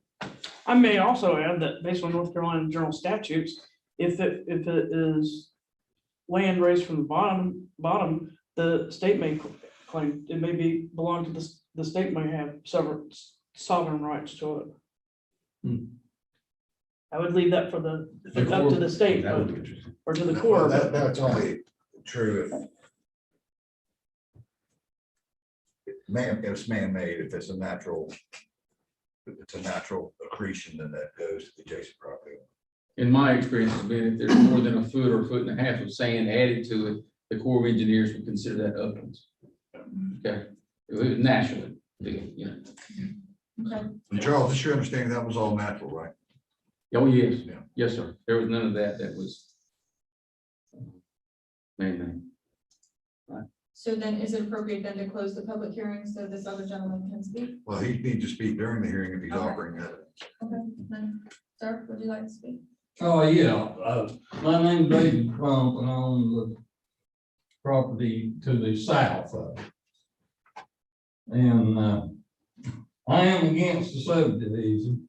I'm building a home there right now. It's under construction. And I am building. I'm there every day. I know the property. I know it well. And in my opinion, it's not suitable for one dweller, much less two. But I have no legal standing that I know of. The easement exists across my land and I knew it when I bought it and it was there when I bought it.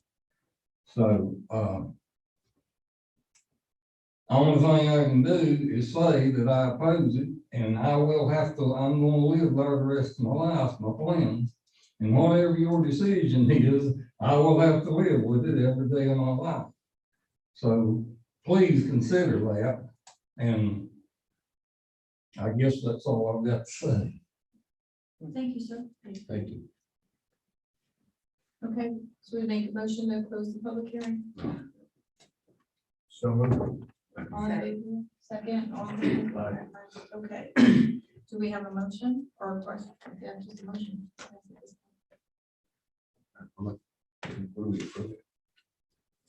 The subdivision right now. The subdivision plat, dividing lot 6 into 6A and 6B as indicated But not in the resolving, not application. resolving the civil issues. No. That's not ours. We're simply requesting the approval of the plat as presented, subdivision as presented. I'm confused. If we approve it as presented, it looks isn't the issue like right through the, where they want to build? But I believe what we've been told is that that used to be basically a body of water. Now it's uplands, it's buildable. And that is truly a civil issue to figure out that property boundary. Right, I get that, but if it's not settled, why are we approving it? Is my question. I mean, I would think it would be better if they knew if it's theirs or not. I don't know. Well, I mean, it's a matter of staff determined that the one survey meets the criteria, correct? I have to review, I have always been trained and taught that when I'm reviewing a plat of survey from a surveyor, that it's on that surveyor's signature and seal that information is correct. I am not a surveyor. I don't have the credentials to or the authority in that matter to question whether his work. Well, the short That's answer to correct. my question though is yes, what was presented to you was a sealed survey and it makes the criteria, right? I'm sorry, I didn't realize that was your Yeah, short question. No, I'm saying what you reviewed, what was submitted to you meets the criteria for approval. Yes, with the conditions for, to include meeting plurality DOT requirements. Right, which is independent of this issue. So, I mean, we don't, she has competent evidence as a licensed surveyor who sealed, right? Signature. Mhm. That'd be- And that meets the criteria. The two conditions she's talking about are distinct from that issue. And so, I mean, you know, I don't know that any of us, I certainly am not competent to competing surveys to say who's right or wrong. That's why it's just. I understand that we can't decide that, but if they go to court and We don't have a dog in, the town wouldn't have a dog in that fight. It would be between the property owners and the surveyors and their attorney. And it's not okay, then it just doesn't happen. It's external to the scope of the approval that's being requested here. So That's the All right. bottom line. that's the bottom line, and my assumption would be if for some reason that corner of that property gets chopped off and there's not a minimum building pocket there, that's something that's gonna have to come back to Ms. Hill. So it Well, would that'd be- certainly be an issue. Right. Then you'd wind up with inadvertently creating a non-buildable lot, if that were the case. That answers my question. Okay, so do we have a motion? Motion to approve as presented by the planning director. With conditions, right, Deb? With the, yes, sir, with the conditions of NCDOT driveway and Plurus approval. Second. All in favor? Oh, actually, Discussion. you know what? Yes. go ahead. I don't have any, we should ask. That's right. Is there any additional discussion? No, all right, clerk, can you call roll, please? Yes, Alderman Grant. Aye. Alderman Leonard. Aye. Mayor Pro Tem Denton. Aye. Alderman Meyer. Aye. All right, Gina, thank you. Thank you. Okay, so next on the list is special use proceedings for 20-05. Mr. Riggs, are you the applicant in that as well? Yes, sir. Do you mind stipulating that the board's been given the same instruction and admonishments that I gave in the first hearing? Yes, sir. I will ask the bias questions though, just to have that on the record. You will recall the kind of the rules we went over earlier with the quasi judicial hearing. Those same rules apply here, but let me ask you a few direct questions as a group. Do any of you have a financial interest in the outcome of this application? No. Have any of you made a site visit to the site for purposes of assessing this application or this hearing? No. Has anyone do any of you have a close personal or familiar relationship with the applicant? No. Have any of you had any ex parte contact with the applicant concerning the subject matter of this application? No. Can you think of any reason why you can't be fair and impartial and base your decision solely on the evidence presented during this hearing? No. Having said that, we would need to get all those who wish to testify sworn in. And then, as Mr. Leonard pointed out earlier. Motion to open here. Second. All in favor? All right.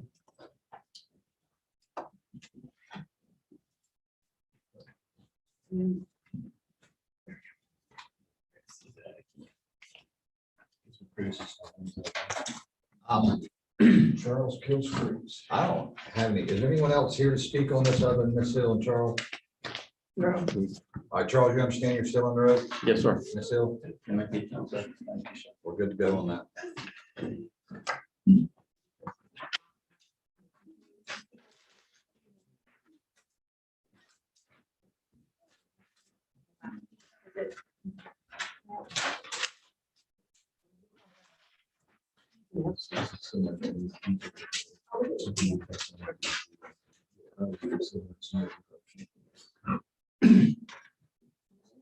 It wasn't completed yet. 4A's on top, 4B's south, 4A's to the north. Where you get above. Dave, Dave, that's where I got confused with the first one. So here tonight for the 4 bedrooms.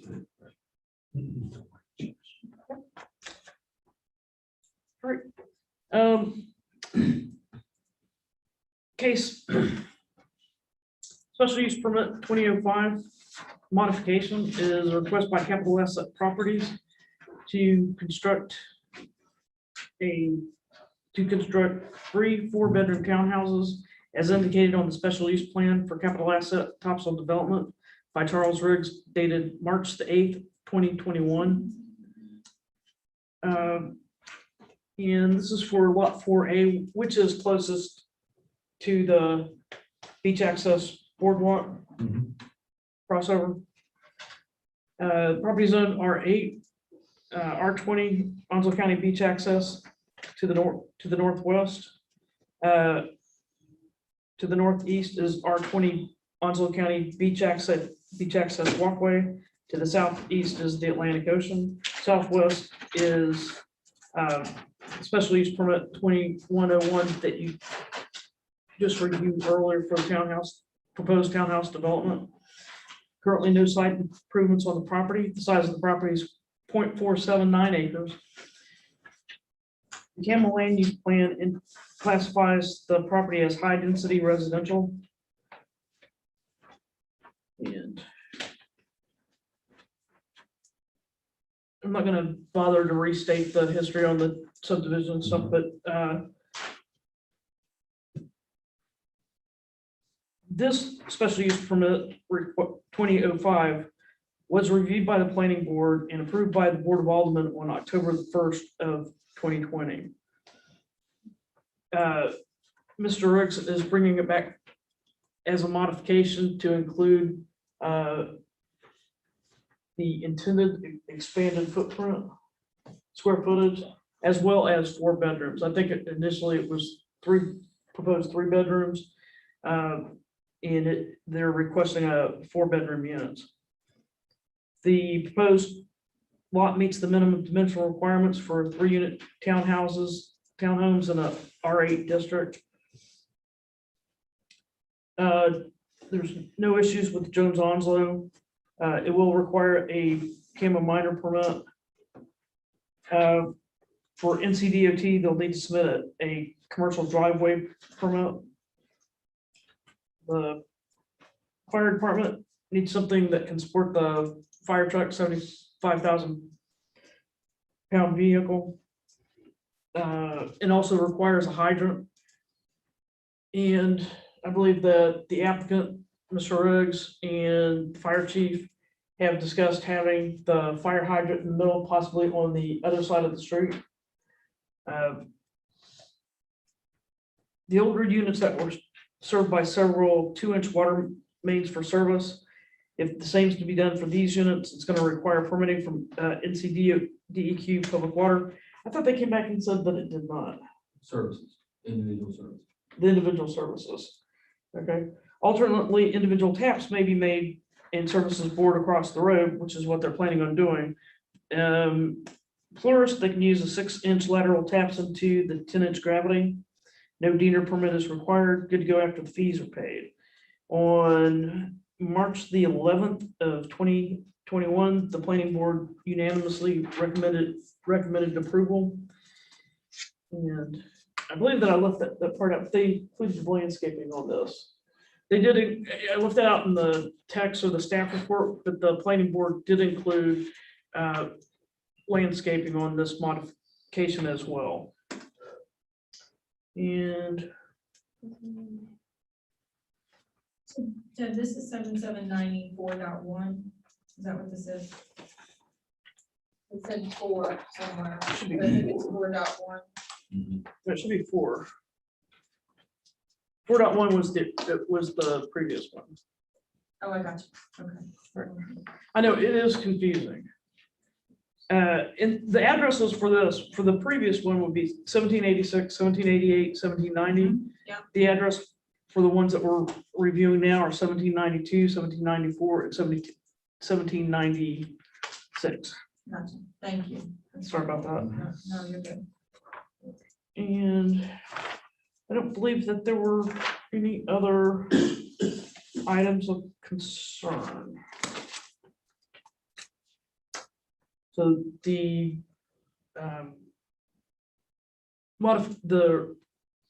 modification meets all the requirements of the ordinance and has obtained planning board approval.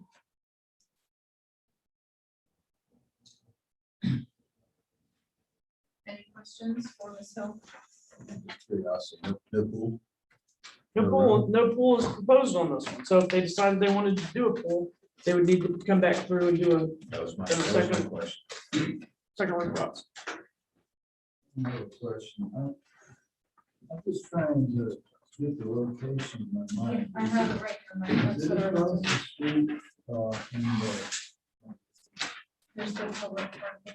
Yeah, so this is we approved this earlier and they were gonna put the houses like this, right, instead of like this now. Is that what we're doing? We're reconsidering what we've already approved? Because that land is cleared and there's a heap of pilings sitting on it. Right, the square footage, when Charles and I discussed this, correct me if I'm wrong, because I'm kind of tired.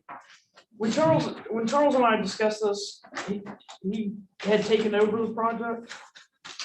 And the square footage was larger when he presented it to me than what was approved. And it seems like there was, and it went from 3 bedrooms to 4 bedrooms. And so I explained to Charles that I did not have the administrative authority to approve what may be considered minor changes to a site plan that was previously approved by the board. So it would have to go through the planning board and through the board of Aldermen as a modification request. So this is the modification request that was approved. You approved it, yes, sir. They're wanting to make some changes. And so I'm having them come back through and letting you know what those changes are. I understand now. Thank you. Yes, sir. Does Mr. Riggs want, do you have anything to say, Charles? I believe we're in order. I just want to make you aware, I didn't handle the first submittal of the special use on 4A. Since I was handling 4B that you just approved for me, I appreciate. The client decided to let me handle 4A to straighten that out. Okay. I believe we meet the requirements as stated. Be glad to answer any good questions you might have. Any additional questions? I just have one for Ms. Hill. Ms. Hill, based on your experience, just like the question I asked earlier, do you feel the criteria for SUP has been met with conditions? Yes, sir. Yes, sir.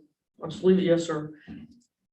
Mr. Riggs, you understand that that's staff's evidence? Yes, with the conditions, specifically with the landscaping also, because we do adjoin the Onslow County beach access. Yes. So it may be necessary for us to put a rope and Yeah. post fence up or some landscaping there.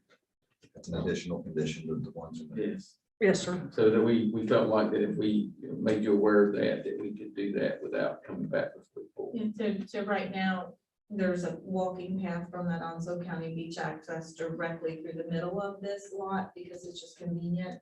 But the beach access is actually on the end of the lot, so they're gonna have to just kind of direct foot traffic to where it needs to go. And I do have that reflected on the plan before you. Okay. Beach access. Yeah, I strongly suggest you do some kind of a demarcation. And the other thing, not for this approval, but just for planning director, I really believe that we need to request a crosswalk from the county parking area to the beach access, because the offset is so much from the driveway entrance to the edge of 4A that people are gonna be walking diagonally across the road, and there's a very sharp curve, as you know, coming south right there. So I think it's going to be something that we need to look at as a town request. I don't know how we do that through the county. It's not through the county. I believe that would be an NCDOT issue. Yeah, and then it's actually a pretty large lot. It expands past where the parking is, so I don't see why we couldn't make that request and just maybe have that crosswalk direct them over towards, where it goes. But not a condition. No, that's not a part of condition at all. Just added. Well, let me say, yes, thank you for saying not a condition, but part of this project, we will be doing, we will need a North Carolina driveway permit. So I've already expanded that, that's in process. I've already got a survey showing to park across the street, the width of the property. I'm showing this driveway permit for both 4A and 4B. So I could probably, to aid the town, not to influence the decision tonight, but aid the town, I could probably show that proposed crossover for your use with DOT. They can address it at the same time. Yeah, for safety, I think that would. Yeah. Right, and at the same time, whether, if you show it, show a break in the, because they have a wooden rail. Mhm. And so one way in is through the roadway. If they could make a pedestrian open at the extreme north end of their parking area, then people could walk straight across The county, yes. Yeah. Yeah, but let's stay focused, Let's guys. get focused. Okay. So do we have a motion to close the public hearing? I second. All right, all in favor? Aye. Do we have a motion or questions? Motion, your motion is to approve Yes. with conditions. And that's just not just the ones in the packet, but also the one about landscape. We have a second? Second. Okay, clerk, can you call roll, please? Alderman Guy. Aye. Mayor Pro Tem Johnson. Aye. Alderman Leonard. Aye. Okay. Next on the agenda, thank you, Charles. Thanks. Thank you, Ms. Hill. Thank you. Is the consent agenda. Do we have a motion to approve the consent agenda? Make a motion to approve the consent agenda as presented. We have a second? Second. Any discussion? Discussion, I would like to amend the March 4th minutes to add a explanation of the email that Alderman Leonard introduced at the last meeting It's in there. to explain the use of the $1.5 million state fund that we have a credit with for phase 2, which is actually, I think it'd be easier if we were to understand it as like stage 2 of the terminal growing rather than phase 2 of our 1 to 5 phases. So the explanation just explains that. But that's already It's already included in in the consent No, agenda. it's not. Yeah, it is. No, it's not. Let's find it here. Look at the handout you have.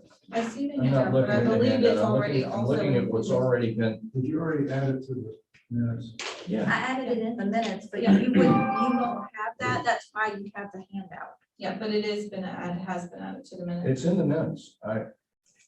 I gave her some edits and I'm looking for them now, but When I looked at the minutes, it did not have that statement. all right, Yeah, Okay. if you look at the minutes, it's like, hang on a second, okay? Go to page 81 on the document.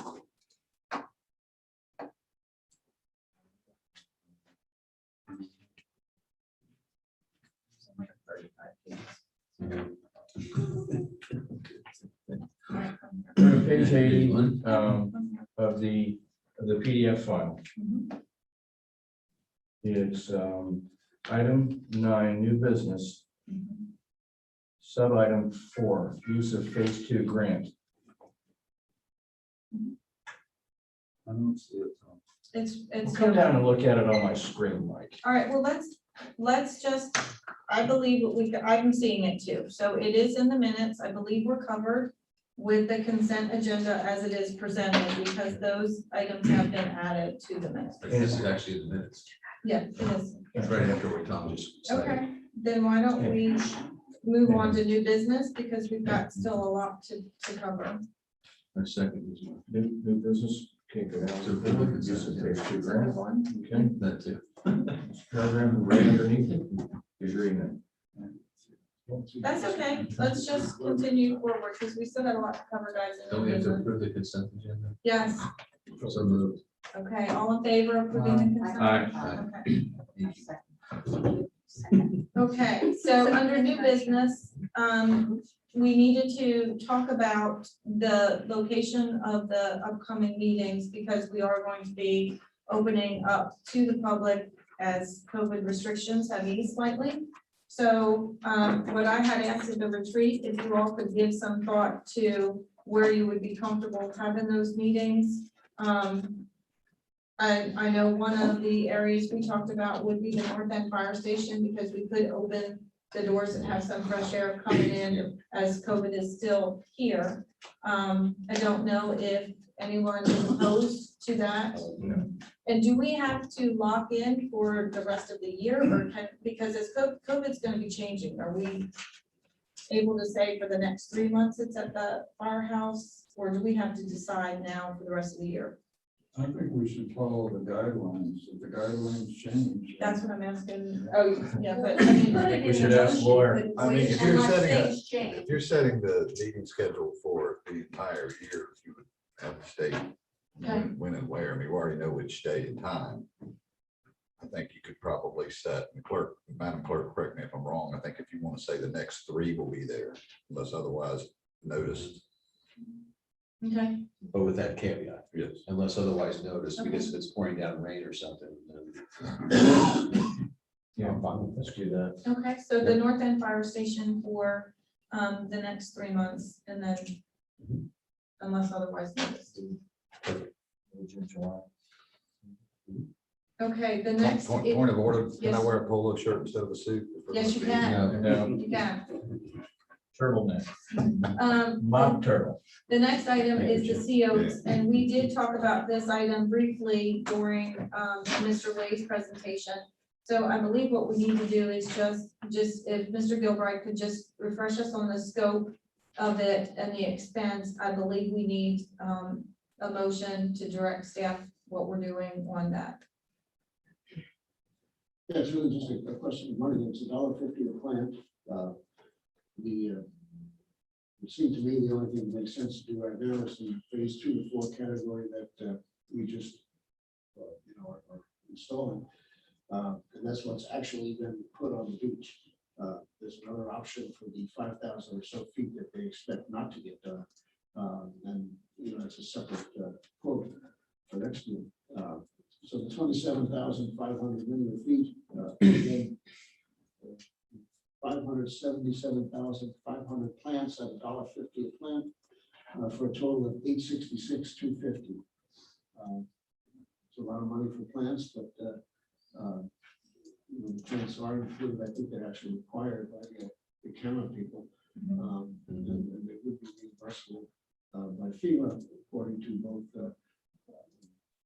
Chris Gibson and Fran Way. So we just have the initial outlay. It's a Hobson's choice. So we have to give them a 25% deposit, and then so they have to grow these things so they'll be planted to put the inventory. Does that include the planting, sir? I'm sorry. Does that include the planting? Yeah. Fertilizing water. I have a question. I thought I read somewhere where there's supposed to be some more sand coming to the same areas and they would be dumping the sand on top of the vegetated And they Not, would not 2 through 4, not. not 2 through 4. Right. Okay, all right. In the quote itself, it doesn't provide a quote for doing the phase 5 area, category G. And it wouldn't seem to make any sense to me to do that until after it's done. Okay, yeah, because I thought I read something about part of it was Matthew and then you put Florence on it. So do we have any thoughts from the board, any questions, anyone who'd like to make a motion? I have just a couple quick questions. I should have friends. So I understand the program in the past, putting aside the FEMA project. We've also had the thing where homeowners could get sprigs. Mhm. Okay, and some people might be on the sound side of that, somebody. So when you had said you had budgeted it, did you budget the old program, which is individual, mayor could sign up and buy sprigs, and that was probably $20,000-$30,000 or something like that, 20,000. Okay, and so, but that is not reimbursable. This is a reimbursable plan. Right. Is it your intention, just asking, to go ahead and do the additional $20,000 that we've budgeted, or just do the ocean side of it? Well, I guess I would defer to anybody who knows better than I do. It seems silly if we're going to do the whole new section, planting it ourselves and absorbing the expense completely. The remaining money will only make sense for people to use it down in phase 5, where come November, we're going to dump a whole bunch of sand on top of them. And kill That's a good them. answer. So I don't know that it's worth. I'm just asking the question, because I've been asked the question about, and I've seen a lot of postings on what's going to happen. And so the program that we are doing this year, consistent with what we've done in the past, except on a much larger scale, is that we're going to make sure that there are plantings. Well, what's different is we don't typically as a town do the planting. No, I understand.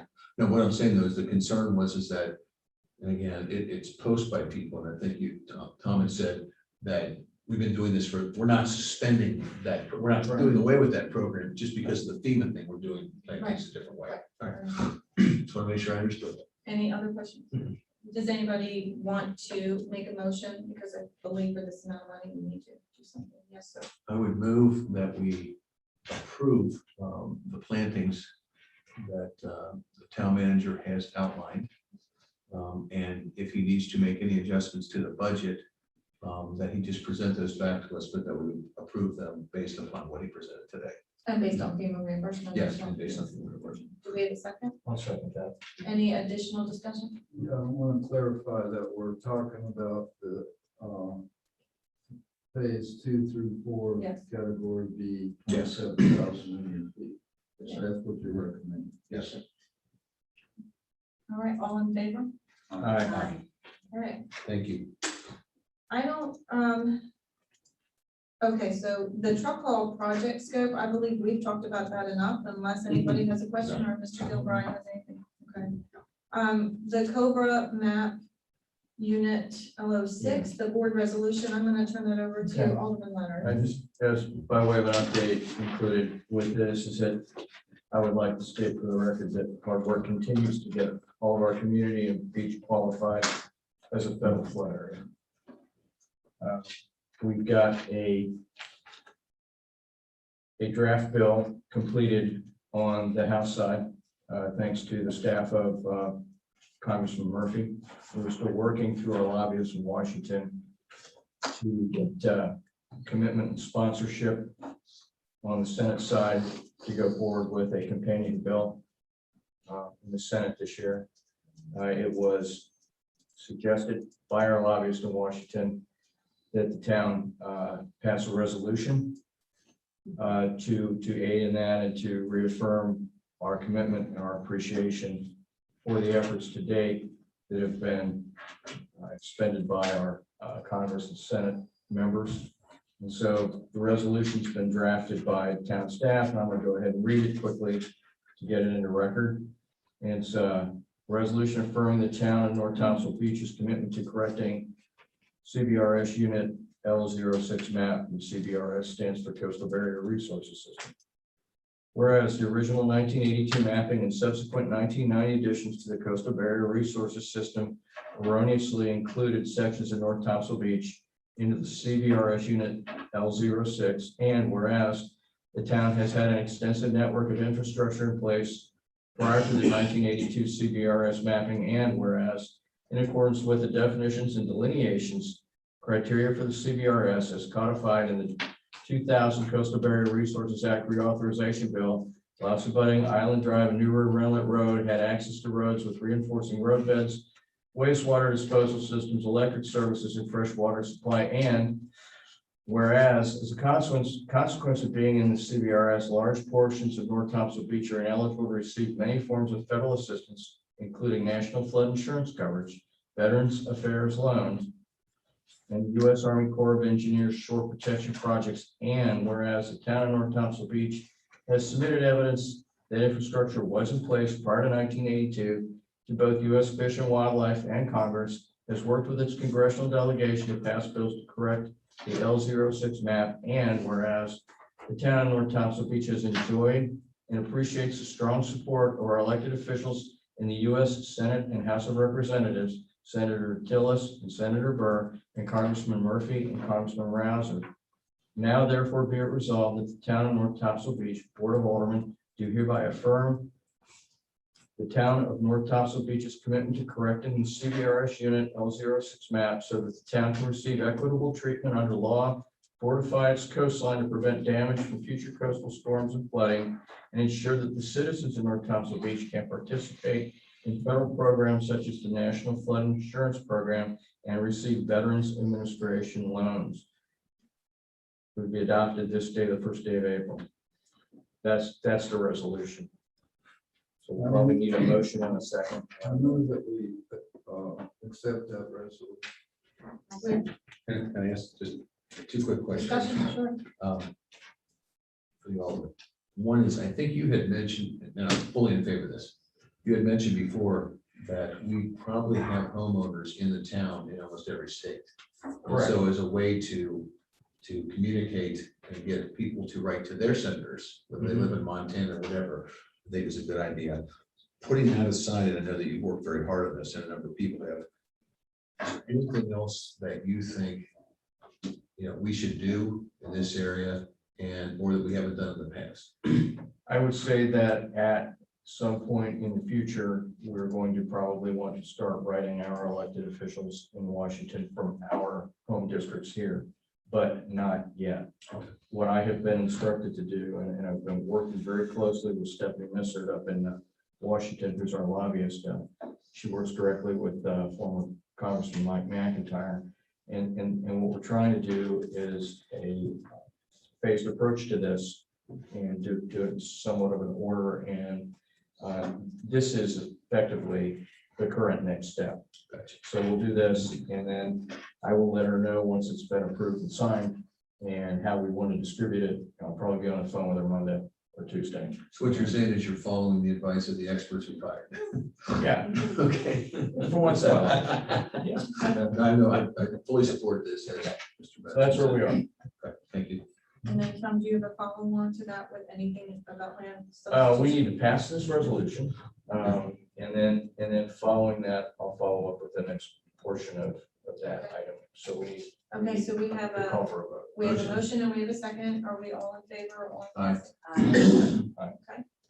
Okay, so the next thing is the land substitution issue in the planning board's role. The planning director and I spoke of this earlier in the week, and right now where it's really at is there's going to be some changes because there was some changes to our CBRS. There were some units that will take some properties taken out of the unit. So it's going to adjust the land substitution.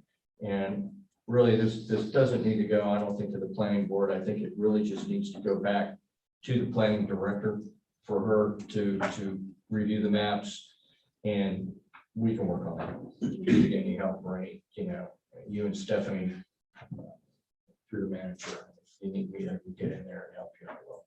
So I think it's really a done deal. Just direction to staff. But my only concern with that is property owners, We're not there yet. We're really not there yet. because we talked about this a couple of years ago. We Right. got a lot of feedback. Well, but we're not there yet. I understand that, but So there's, at this point, I think it's premature to go down this path, Mike, because we're just not there yet. So we're gonna focus on identification at this point and then it can come We're back to the we're board. gonna verify which properties we're talking about. And we'll cross the upper bridge when we come to it. The next item is mine, which is life-saving devices, and we struggled with this a little bit, Attorney Eads in our retreat. You and our emergency services folks, it's not in the room right now, seem to share an opinion that having the life-saving devices may cause, in some cases, more harm or liability than benefit in having them out there. I want to be very clear because I'm not insensitive to the fact that they could be helpful. They could be. I believe there's numerous studies that show that it gives people a false sense of security. Number one. Number two, some of that equipment requires specialized training. Number three, often there's been numerous incidents where people see that type of stuff. They're not qualified or competent to use it to help. And then they put themselves in jeopardy, which first responders now are dealing with two people. Instead of one. Right. And as the town attorney, my job is to protect the public's money. Unfortunately, people will use the fact and have used the fact in North Carolina that we have lifeguards and someone drowns, they will use that offensively. Whereas if we're not required to have lifeguards. For instance, Carolina Beach had a lawsuit we defended a few years back. The storm was coming up, the lifeguards went home. They clearly weren't on the stands. The family of the deceased alleged that they chose Carolina Beach because they had advertised they have lifeguards.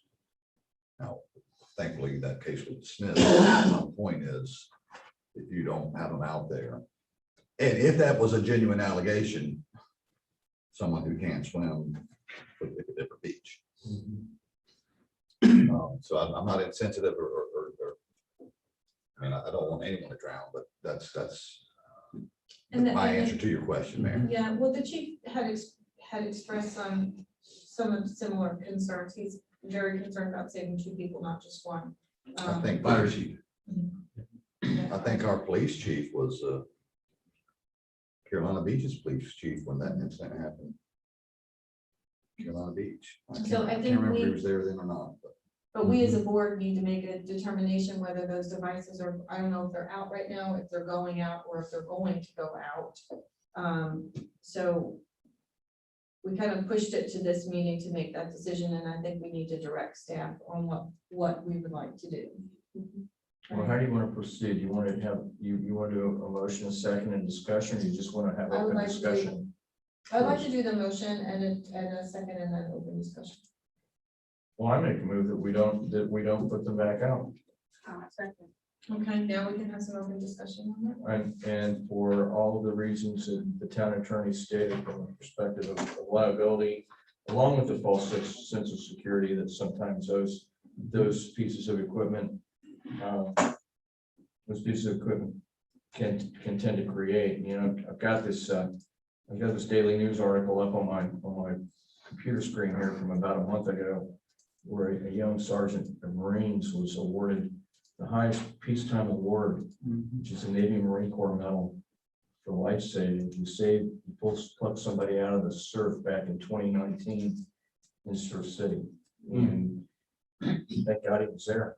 You know, if we don't have lifeguards, I don't think we should have any equipment out there, and I'm not advocating that we have lifeguards. Another minor detail. If this motion passes, I think we need to instruct Public Works Director to take down the sign that accompanied that device, because that sign indicates there is a device and call 911, you know, how to use the device and that sort of thing. So that's part of that process, I think. I think maybe, to your point, to take it one step further, and that the signs don't just need to come down, but new signs need to go up. That state that the beach is not lifeguarded, and that you're swimming at your own risk. Yeah. And call 911. And call 911. My only other suggestion that I'd like to add to that is I don't, our EMS team may be able to utilize those devices that we do have.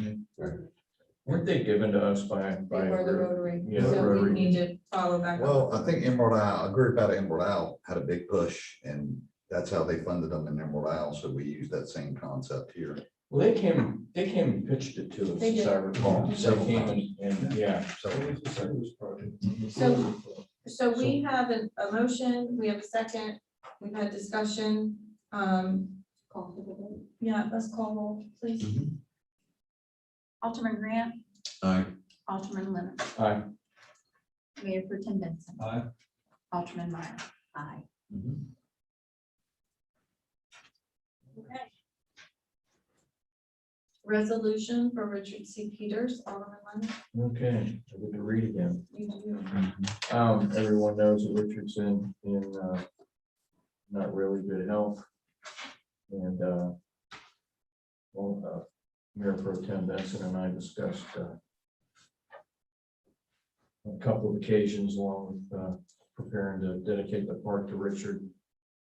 His many, many years of dedicated service to the town, and we think it's only correct that we go ahead and pass a resolution honoring Richard C. Peters on his first day of April 2001. So bear with me while I read this, please. Whereas the town of North Tassau Beach and its Board of Aldermen wishes to acknowledge and express its sincerest appreciation and gratitude for many years of devoted service generously provided by Richard C. Peters. And whereas Richard C. Peters is an alderman from North Tassau Beach, served with distinction, always listening to our constituents and gathering facts before making fair and informed decisions for the town. And whereas Alderman Peters was always very open and supportive of the town's beach nourishment and conservation efforts to protect property, infrastructure, and the environment, while at the same time providing the public with a beautiful seashore to enjoy. And whereas his many years of dedicated leadership and expertise has contributed substantially to the betterment of the town of North Tassau Beach, and whereas his unwavering dedicated leadership and commitment to serve the town through his work on the Board of Aldermen has earned Richard C. Peters the respect and admiration of all whom he came into contact. Now therefore be it resolved that the Board of Aldermen hereby expresses its sincere appreciation and gratitude to Richard C. Peters in commemoration of his leadership and devotion to the town of North Tassau Beach and to the community that he served. Thank you. Very nice. So we're gonna Move need that we a- adopt that. we Yes, need to, and I don't know. That we adopt the resolution. Second. all in favor? Okay. And then we've got, just a retreat update, which I'll be happy to give. We did, as everybody knows, we talked about our budget and had some budget discussions to give some staff some direction, and I'll get that finalized. But from a board perspective, what we talked about is our goals. I'm just gonna review at a high level capital improvements, and these are not in order, these are just how the discussion went that day. Capital improvements being the biggest hurdle being the public safety building. Cobra, certainly a top issue for Alderman Leonard, that he's been driving that for us. The getting town hall restored, which thank goodness that project has started. I did get a question about the color of the building, but I'm The just. front? Hey, listen, I like it. good. It's not yellow. Yellow's- Stormwater management did come up as a topic of conversation that we've asked the planning board to kind of run with and bring us back some options there. Our relationship with Onzo County, which I volunteered to really, I don't know yet, but I'm gonna try and do something there. And then beach nourishment, as you all know, we have several beach projects going on right now. It doesn't stop with what we've currently got, but we do have our hands full right now with those. So those were the items that I took away as goals for us as a board to make some movement and impact our community with. So that's what I have from there. TISPC resiliency grant. Oh, yes, sir, go ahead. In the past, the board has taken on different focus areas. So I was wondering if maybe we should either reaffirm that we're going to continue in the focus areas that we're each working towards, or if we want to rearrange or somehow.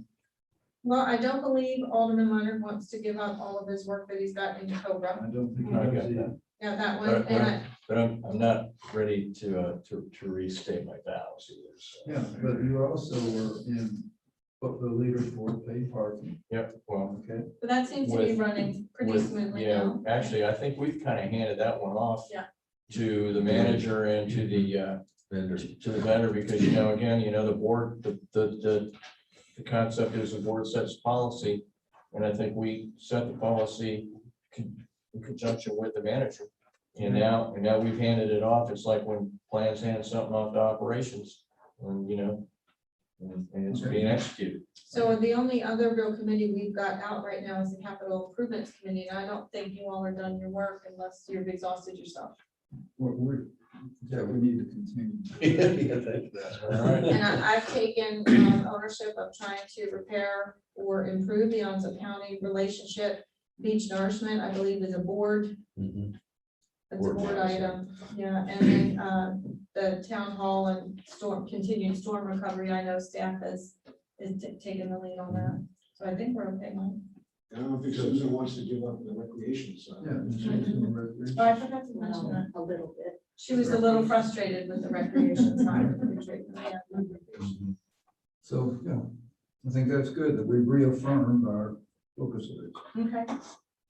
And I'm, Mr. Benson, I believe this one might be best for you, but the CISPC Resiliency Grant and Board. This comes again from the retreat, and I just wanted it to come through our monthly board meetings, that the planning director, who was instrumental in working with the other towns to write the Shoreline Protection Commission Resiliency Grant, that she and the planning board follow up on the best use of those funds, whether it's stormwater or whatever comes, up with the committee that's been formed. And we've been assigned a contractor, to understand it, or an engineer to work with the islands. Right.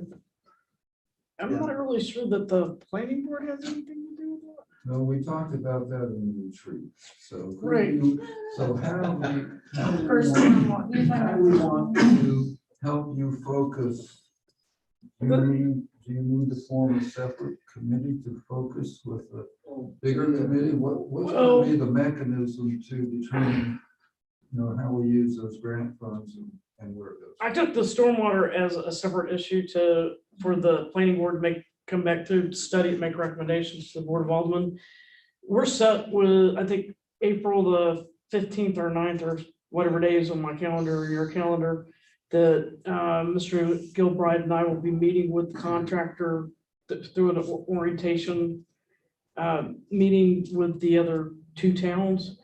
So my impression was that it is the management and staff of the three towns that are going to be getting together and working with the contractor.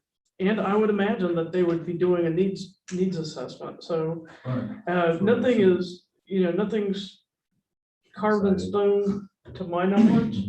Okay. But certainly what I would propose to you is that when Mr.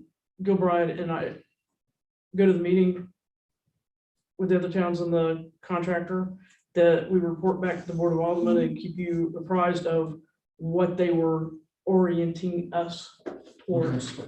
That's fine. Move on.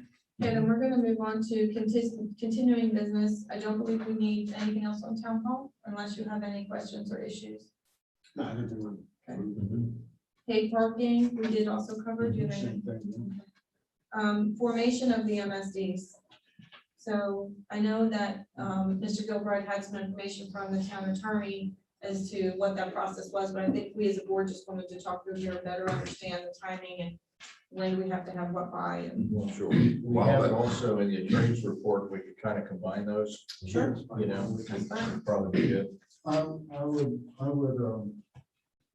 like to discuss, well, I don't really like a discussion. I would like to say that we have not really come to a formal vote as to whether or not we will use a municipal service district. We may form one, or we may form one and not use it in terms of financing, but I think that the board needs to go on record, because we're already hearing a lot of citizen pushback, that we should make, there should be a motion that we move forward with the formation of a municipal service district.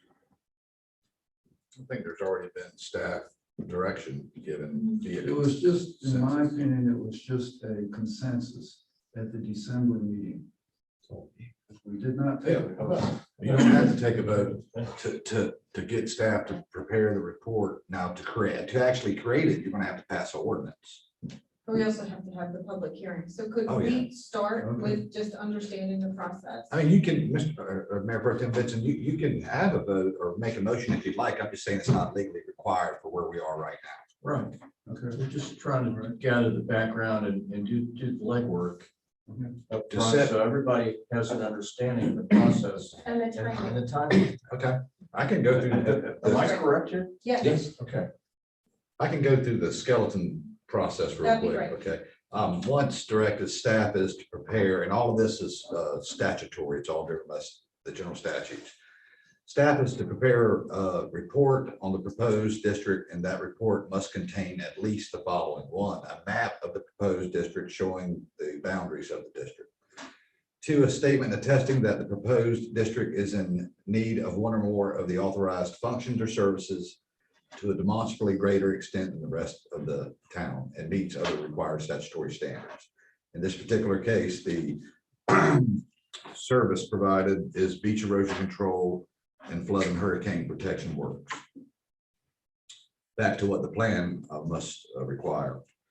Excuse me, the report. The report must also contain a plan for providing those services in that district. So how does the town propose to provide the beach erosion and flood control services? That report must be made available in the office of the town clerk for at least 4 weeks prior to holding the public hearing. Every property owner in the proposed district must receive notice of that public hearing at least 4 weeks before the hearing. Written notice, Brian? Yeah, a letter, and I'll let Mr. Gilbride talk. I think we worked through one. I don't know if it's gone out. And then in addition to each property owner in the district receiving at least 4 weeks notice prior to the public hearing, we have to publish notice, as we normally notice meetings, at least 10 days prior to the hearing. After that, we hold the public hearing. And then in 2016, the law changed. I think the previous email I sent out in regard to some questions Alderman Grant had, I said adopt a resolution. It's actually adopt an ordinance, and that ordinance has to be voted on twice at 2 separate meetings. So even if it's unanimous at the first meeting, depending on the timing, we'd likely call a special meeting 2 days later for the second reading. After the hearing is when the ordinance gets adopted. So you have a hearing. You don't have the first vote at the hearing. You have to have a separate. No, you can have the vote that night, but you Okay. then have to do it And again. then there's no stipulated timeline to the second reading here. The only time constraints you'll have is if you want to implement it, you have to do it before the end of this fiscal year. Right. That was my question. Mhm. So you're gonna give us a reverse timeline, Dave, coming back to say, and give us some kind of buffer to say, this has to be approved by June the 15th. Well, right now, it's also, we have the maps done, that was able to get those from county GIS to, based on some of the templates that Jenny gave me. The letters are done, the notices are done, everything's ready. Just that, I was told to wait until this meeting. So we could actually have them out by the end of next week, which would put your hearing sometime mid to late May. Right. And I gotta say, we might do it on a Saturday, so Exactly. we just have to pick out a Saturday, like May. And then in your description, and I know that council had responded to that. And I'm not saying it's gonna happen, but in the unlikely event that the federal government doesn't fund that, that the wording will be, even though we would have to spend any money in the MSD, right? We would not have to return money to the MSD. Is that correct? If you use it for beach erosion. No, that's fine. No, but I'm fine. Look, yeah, all I'm saying is if I'm in five, okay, and I'm being asked to pay for beach projects, right? And let's just say that a year from now, they pull the plug like they did in other places, all right? That we might have collected some money, and I'm not talking about the paid parking, I'm not talking about the accommodations, because that's completely separate than the property taxes, correct? Right. Okay, so any property taxes we collected would be used in that same area for the purposes described there. So, and I have no problem with that, but I think that's a fair way to do it. If something happens and we've collected money from those people and it doesn't go, it goes to them to work on their beach. Is that fair? Right, but that has to be done within that district. Okay, and it's worded that we're okay with that as well, asking council. Okay, I was saying that for the public's Talked about benefit. this one a couple of times. Hmm? We've talked about it through this one, I Right. think, a few times now. Right. I just, for the public's benefit, even if it's not the federal project, it's some other project or some other beach erosion mitigation, that work has to be performed within the boundaries of that district. Right. So you can't take money from this area and put it I over would there. remind you, though, that the projects that are not haven't been funded again. Mhm. The two in particular south of here, two core engineering projects were both at their 50-year life cycle conclusion. They had one extension. Mhm. They were awaiting a second extension. That they did not get. Neither one of them is a new start. I think we're going to see funding of the new start. I think we're potentially may reach crossroads with your issue Mhm. is at some of the renourishment cycles at the 5 to 7 year intervals. That I have a feeling this is going to get funded. And like I said, I don't have any problem with that, but it's not guaranteed. And my point is, even if it's a 1% potential, okay, that we just need to make sure that we're they're covered. And then just another question, and maybe this is directed at Brian, which I should have done before. When we are sending out notice to everyone, I have gotten, and we actually had somebody today, one of the town people make a comment about, I'm not in favor of the project. Is it possible, either through the notice or something else, and I don't want you to change the notice, I think it would be helpful, particularly with the public hearing being like we're gonna have it, to actually try to solicit feedback from everybody in the town. Okay, about, are you in favor of this? Because when I'm walking on the beach every day, I get very mixed reactions. The to notice this. is inviting everyone in the town to come and speak to us, whether they're opposing it or in favor of it. Right, but that's not what I'm talking about. The notices that we're gonna be sending out by letter are only going to the people in 5. You're not asking everybody. for letters to go to the rest of the residents? No, I don't know the way to communicate that. What I'm saying is, it could be as simple as we put something on the website that says, Well, we're the trying to get sun- And the feedback. sunshine list also Well, goes out to what- residents. What we have, I believe, is invitation. The whole purpose of that letter to the residents of the proposed district is to give them individual notice of the public hearing. And I believe we say we encourage you to attend and participate. Right, okay. But in addition to that, and if you wanted to put a line in there, we welcome your thoughts via email. I don't want you to change it. All I'm saying That's is, not I have it. gotten feedback from people in 5 that are. But that's not But it. the What he's saying is, we have to notice the people in the affected area. What Rick is saying is that we should also encourage and solicit feedback from other citizens in the remainder of the town. And to me, that's the completely- published you know, notice he 10 said days so. prior to See, I hearing. took So it it's out of gonna go lawyer out- talk and put it in marine talk. You understood that. Took it down. But it's gonna go Right. out as the public notice, just like we publish Right. public, any special meeting or anything. So anybody who signed up for the sunshine list will get it. It'll be on the website, it'll be on Facebook, so I'm sure that we'll be getting the word out that way. I'm just, look, and this has been a very high profile project. I ran into a couple on the beach, okay, for you guys. This is your last. I ran into somebody on the beach for the I night. know, what are you on the beach Okay. all day? Okay, this is the last one. Thanks. The point though is, they've owned property for 20 years, they didn't know about the project. Yeah. Yeah, and we need That's to why I'm invite surprised. everybody. So I believe what we're doing tonight is providing the approval for staff to go ahead out with the letters. And I think we need to get that hearing scheduled, and then, the 15th of May is a Saturday. That will require, to Mayor Pro Tem Benson's point, if you want to set the public hearing, that will require a vote.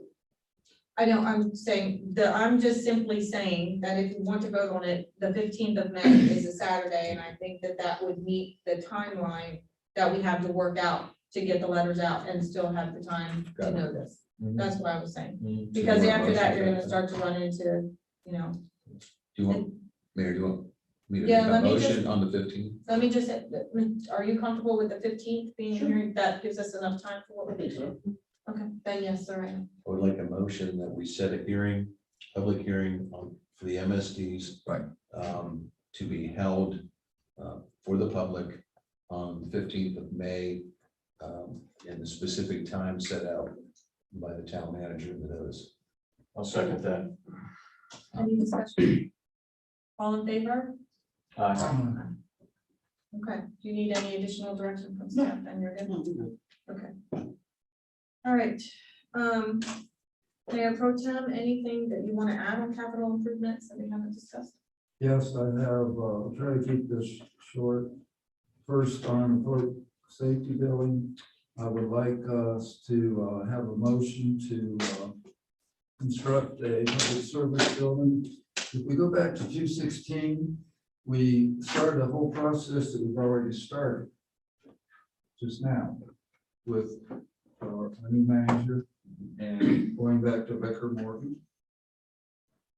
And in 216, it never went anywhere. So what I want is what I would like the board to do is just to have a motion that we are all in favor of following through with building a public safety building to replace the South Fire Station and serve as a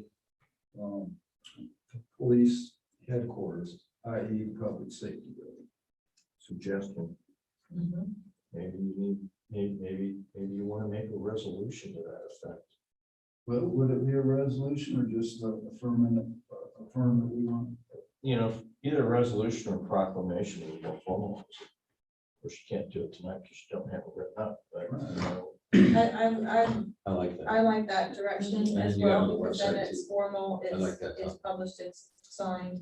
Resolution. I like that, yeah. Okay, Will you take that as follow-up then? that's fine. Okay. The second item, I would like to goes along with what we'll have as a resolution, is to include a capital improvements budget line in our 221, 222 budget that we're working on. We've had the estimates from Becker Morgan, and we're probably looking at a building around $5 million. So I would like town staff, finance director, and the manager to suggest a appropriate amount.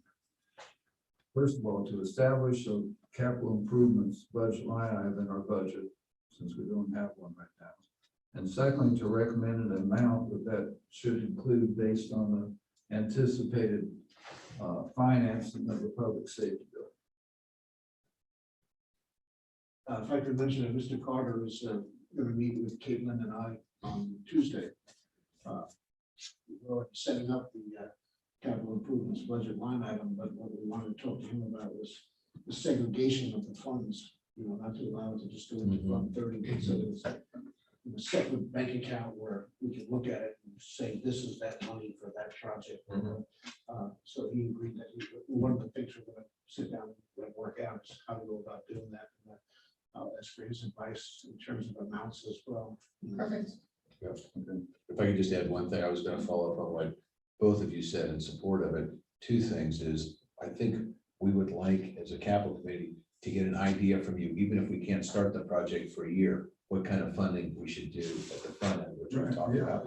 And then if it's possible, and again, I know we may be commingling some of the projects, I would like, would respectfully request that within that, we actually have subcategories. One is for the public safety building, and the other one is for other capital dollars that we're going to need to spend in the future. So we have some idea whether we've got elephants in our budget that are 3 or 4 years from now that we need to start. Exactly, I'd like to get started on collecting the money through probably a tax increase, so that when we do get to construction, we'll already have some capital in the bank, and the loan won't be for as large an amount. Right. The other thing we're gonna talk about is if we do have excess funds in Fund 30, we were asking if we could transfer them over to possibly to start the capital improvements fund or to build some type of a contingency fund, since we don't have that. Yeah, that's another question for him. Yeah. I know he and Caitlin spoke. We have, of course, our sinking fund and reserve, and then there's 5 million on top of that, and anything over that 5 million you're Has to be required Right. to pay against the loan. Right. But it wasn't a significant amount over that he had this year. It was something about $70,000 or so above the 5 million. And he kind of gave her the impression that don't worry about it. So we'll talk to him a little bit more Okay. about that on Tuesday. And Okay. if we can, why not? Yeah, that's what I'm thinking. Mhm. Okay, thank you, sir. Okay, then, the next item on the agenda is a closed session, so can I have a motion? Mayor, I would like to move that we defer the closed session until after the attorney's report, the mayor's report, and the alderman's report. That's exactly what I was going to ask. I'm okay with that, but we need to get better at the board to suggest that in the beginning when we approve the. No, and that's gotta be the Okay, sequence of the, just for alerting. okay. Are we all in favor of moving the closed session? Yes. Okay, to underneath the alderman's report. Okay, that's fine. So we've got the attorney's report next, Brian. I'm not sure if you have any. Well, I'm talking with Justin McCorkle and one of his colleagues at the Corps. Justin's their legal counsel. I believe we're going to get a provision added to the BPA that talks about essentially you can't bind future boards. In other words, we are not obligated down the road unless we can appropriate, which is what we've been talking about this whole time. And I reiterated to him that once we get the PPA, my transmittal letter will have all the understandings that he gave to me, essentially as a condition precedent. We've entered in this based on the understanding from you. So hopefully we'll get that extra clause in there. It says they still have recourse if we don't have the money down the road, but that doesn't mean they can sue us and make us do it. It means if they've already done some work, we don't pay them, then we have to. For cost incurred. Right, exactly. But it's not a prospective cost. So I think that's pretty good news. That, well, we all, for the public's benefit,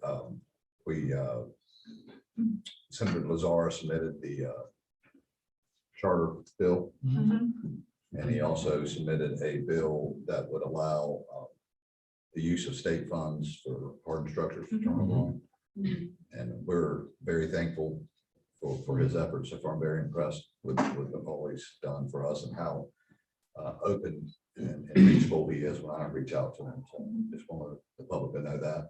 I agree. And that's all I have at this point. Okay. Thank you, Mayor. Next.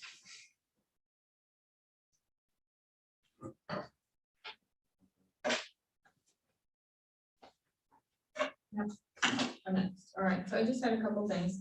I wanted to just thank everybody for sending in the comments that they did tonight, and I just had a few items I wanted to cover with them. So for Ms. Page's benefit, I certainly appreciate her comment in, and I am thrilled that she is enjoying the Richard C. Peterstown Park. I just want to remind everybody that that is an Onslow County parking lot that's not yet finished across the street.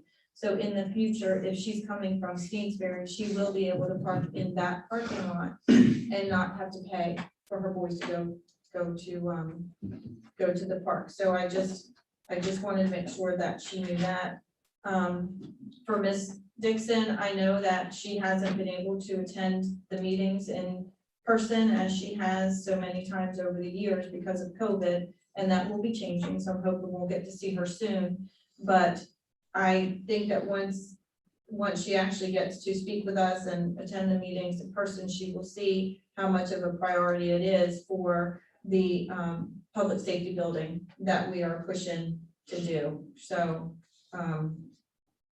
and we're working in conjunction with the police and fire department. So this is not just us, coming up with things.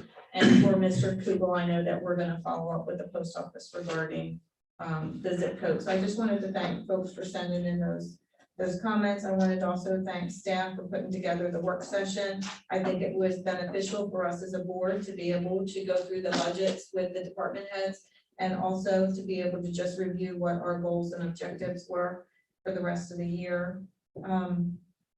I know Alderman Leonard is going to speak about this. I'm not going to go on about it too long, but I will be there on Monday to request our needs from Onslow County, because I do believe if we from an Onslow County perspective have that kind of money for an equine center, that they should have reached out to the different municipalities if there were excess tourism funds to find out who could benefit from them and potentially distribute them back to the municipalities.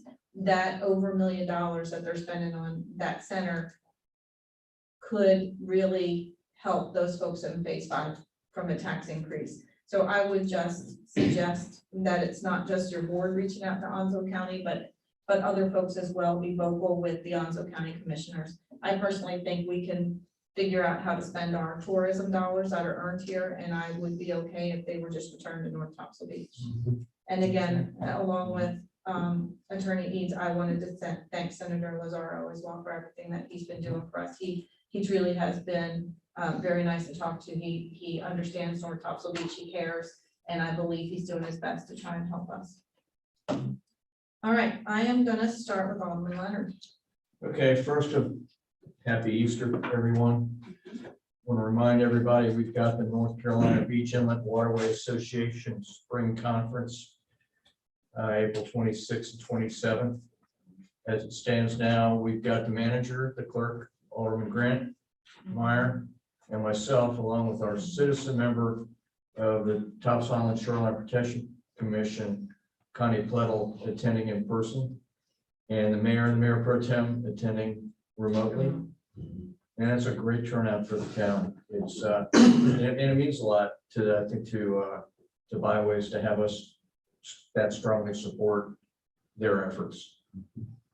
Next, on the 16th of March, the mayor, the manager, and I went to Raleigh. We met with Senator Lazaro and Senator Shepherd concerning our 1% occupancy tax increase bill. I presented our argument for the increase to the local government committee. They unanimously recommended that the bill be forwarded to the finance committee for consideration. It has to get through the finance committee, I understand. The next stop would be the floor. But it has to get through the finance committee. And that's where it is right now. It hasn't been heard yet. Our lobbyist up there is working with people on the committee to get them to hopefully see things the way we see them. After the hearing we had, we met with North Carolina State Senator Jim Bergen, who also owns property here in North Topsail Beach. And he was very supportive of our efforts. He understands what we're trying to do. And I think it was just a great day. We got a lot done, and I think we walked out and got back in the car in the rain with a guy who drives like he's from New York, and got home in record time. But I think it was a real productive day for the town, and I felt good about what we got done. want to talk momentarily about Onslow County. Today's newspaper, Equine Country, front page. Okay. There's a big article. The short story is there's a proposal to purchase, for the county to purchase Equine Country. And Equine Country is out on Highway 258, out by the airport. It's owned by a gentleman named Harry Brown. Senator Harry Brown. County in the proposal, this is from the article, in the proposal, the county would use tourism funds to pay for around 3/4 of the purchase. And county funds would be used to pay for the remaining cost. Purchase price is $1.25 million, $1.25 million. So you're looking at, they're using $935,000 in tourism funds, in other words, occupancy taxes, to make this purchase. And interestingly enough, that is about what the county nets on an average year from this town in occupancy taxes. I think that stinks. The Board of Commissioners will hear the proposal during their next meeting on Monday, April 5th at 11 a.m., during which public comments can be heard. And those interested in participating in the meeting must sign up the day of the meeting prior to the start. Okay, from what I'm hearing around town, when I mean town across that way, there are lots of county citizens who are upset with this proposed acquisition for a bunch of different reasons. And none of the reasons are ours, the same as ours, which is why are you using money we could use to help with our beach project to buy a horse farm? There are people that are upset with the fact that, they didn't really, they don't like the optics of it. Two, they don't like that they haven't really done a study to see how much money this thing is going to make. And there's a whole bunch of reasons. There are going to be a lot of people there to talk who are going to sign up to complain about it for a lot of different reasons. So if we've got people in this room besides me who plan to go on Monday, you need to be there early and you need to get signed up. And for those people who are watching, who are local or can break away and make time to get there, we could use your help. We could use your help telling our story. And our story is simply that we can manage our occupancy taxes better than the Onslow County Board of Commissioners can. And we have a more bona fide use for them and a more direct use for the only public beach in Onslow County to help with our projects and plans than they do to buy a horse farm. Okay. And the worst part of this is you look at how badly they have managed their beach access and their concession stand and their parking lot. They can't even manage the assets that they currently own in a productive manner. And they're going to go buy some more. They're going to go buy a horse farm. And I know I'm not helping you with your thing with the county, but I just got to say this stuff because this is really wrong. And that concludes my remarks tonight. Thank you. Mayor. Alderman Grant. Well, I didn't want to follow that, but apparently I have to. Two things. Thanks for people participating. And I had the two comments that you had about call-ins, but one of the things that I think would be helpful, and I know it's very difficult for people that can't attend in person, and Ms. Dixon's one of them. But as I understand it, one of the concerns that she had was that we should be taking occupancy taxes and parking revenue and apply it to this public safety building, which I believe per council we can't do. It's got to be for beach stuff. So that's not money that can be used for those projects. And Mr. Benson, I've been working trying to figure out where the money would come from. And those dollars cannot be used for the public safety building, is my understanding. And that might be something that we want to publish to let people know as well. I didn't know about this. My sister has advised me that there is a sunrise Easter service at County Lot 2, Yes. 6:30 a.m. Which I said, why so early? And she reminded me because it's called a sunrise service. So we have to get it before sunrise. Maybe you can see from your day. Yeah, I think that's a little bit far down. But anyway, just to let people know that and appreciate the feedback that we've been getting on a lot of these things, and enjoy the retreat. I think we're moving in the right way. And actually thank Mr. Benson, because I think one of the things that he and I have been trying to focus on is doing the planning for the capital projects, so that we're not kicking the can down the road anymore, that we're addressing the issues now, and understanding on the public safety building, for example, that it's something that we as a town need to do. And frankly, you can argue it should have been done before, but our role, as you pointed out, Mayor, many times, is let's look forward, not backward. can't go and back. get them done.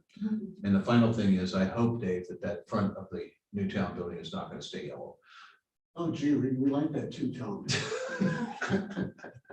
That's all I had. Thanks for it. Happy Easter. Mayor Pro Tem? Two things. I would like to follow on the comments that have been made about the Hounslow County, the horse farm, and the occupancy tax. And I would relate that if Hounslow County would provide some of these funds that were suggested needed, it would not result in such a large increase in property taxes in the federal project area. The other thing I wanted to bring to everyone's attention is an item that we covered at the Topsail Shrine Protection Commission meeting last Thursday afternoon. We had an update from our federal advocate, former Congressman Mike McIntyre, that covered the national flood insurance policy. No pun intended, but as most of you know, that program is really underwater.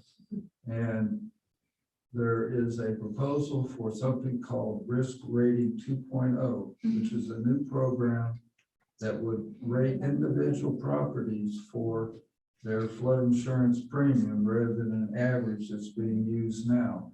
And so everyone that is, in our case on the island, we're on pilings, but I don't think that's appreciated in this. So I just want you to be aware that this is being discussed in Congress, and Senator Schumer is questioning where this should go forward at this time. So we are sort of in the process.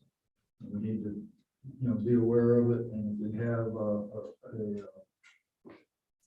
particular opinion, then I think the biggest concern I have is it's, policy changes, premium changes are drastic. I think that's what everybody's concerned about. The drastic change in your policy just because they're going to individual houses rather than an average of an area. So it's something just to be mindful of. That concludes my report. Alderman Meyer? Okay, I don't have a whole lot to say. I am looking forward to next month's meeting to have in-person meeting with our town people. My other thing is I wanted to get your feedback as to which month we'd like to choose for our movie in the park. We get to pick out of June, July, or August, or? Well, we can pick whatever. I can give them several dates and we'll go from there, but right now we've only got one. I still want to talk to Sherry's friend who has a business and see how that, if we could supplement with that maybe. But anyway, I kind of would like a feeling on. So we just need to email you what we're thinking for, so you're looking for Saturday night? Yeah, it's gonna be, Saturday night because Surf City does Friday night, so I think Saturday night should be the best. So. Okay, so let's just, if we can please this week, email Ms. Meyer. Yeah. Some thoughts on dates? You want recommendations That'd be for great. movies too? No, not from you, Tom. No. They have to be PG. A few good men. Actually, Platoon. Animal House is not. All right, we're gonna do, can I have the motion to go into closed session? So the basis is personnel and potential litigation. Yes, sir. Okay. So moved. Second, Uh, all in favor? Aye. Okay. I'm gonna take a 5 minute. Yeah. 7th stretch. Happy Easter, everybody. Thank you.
You. Let me get rid of this.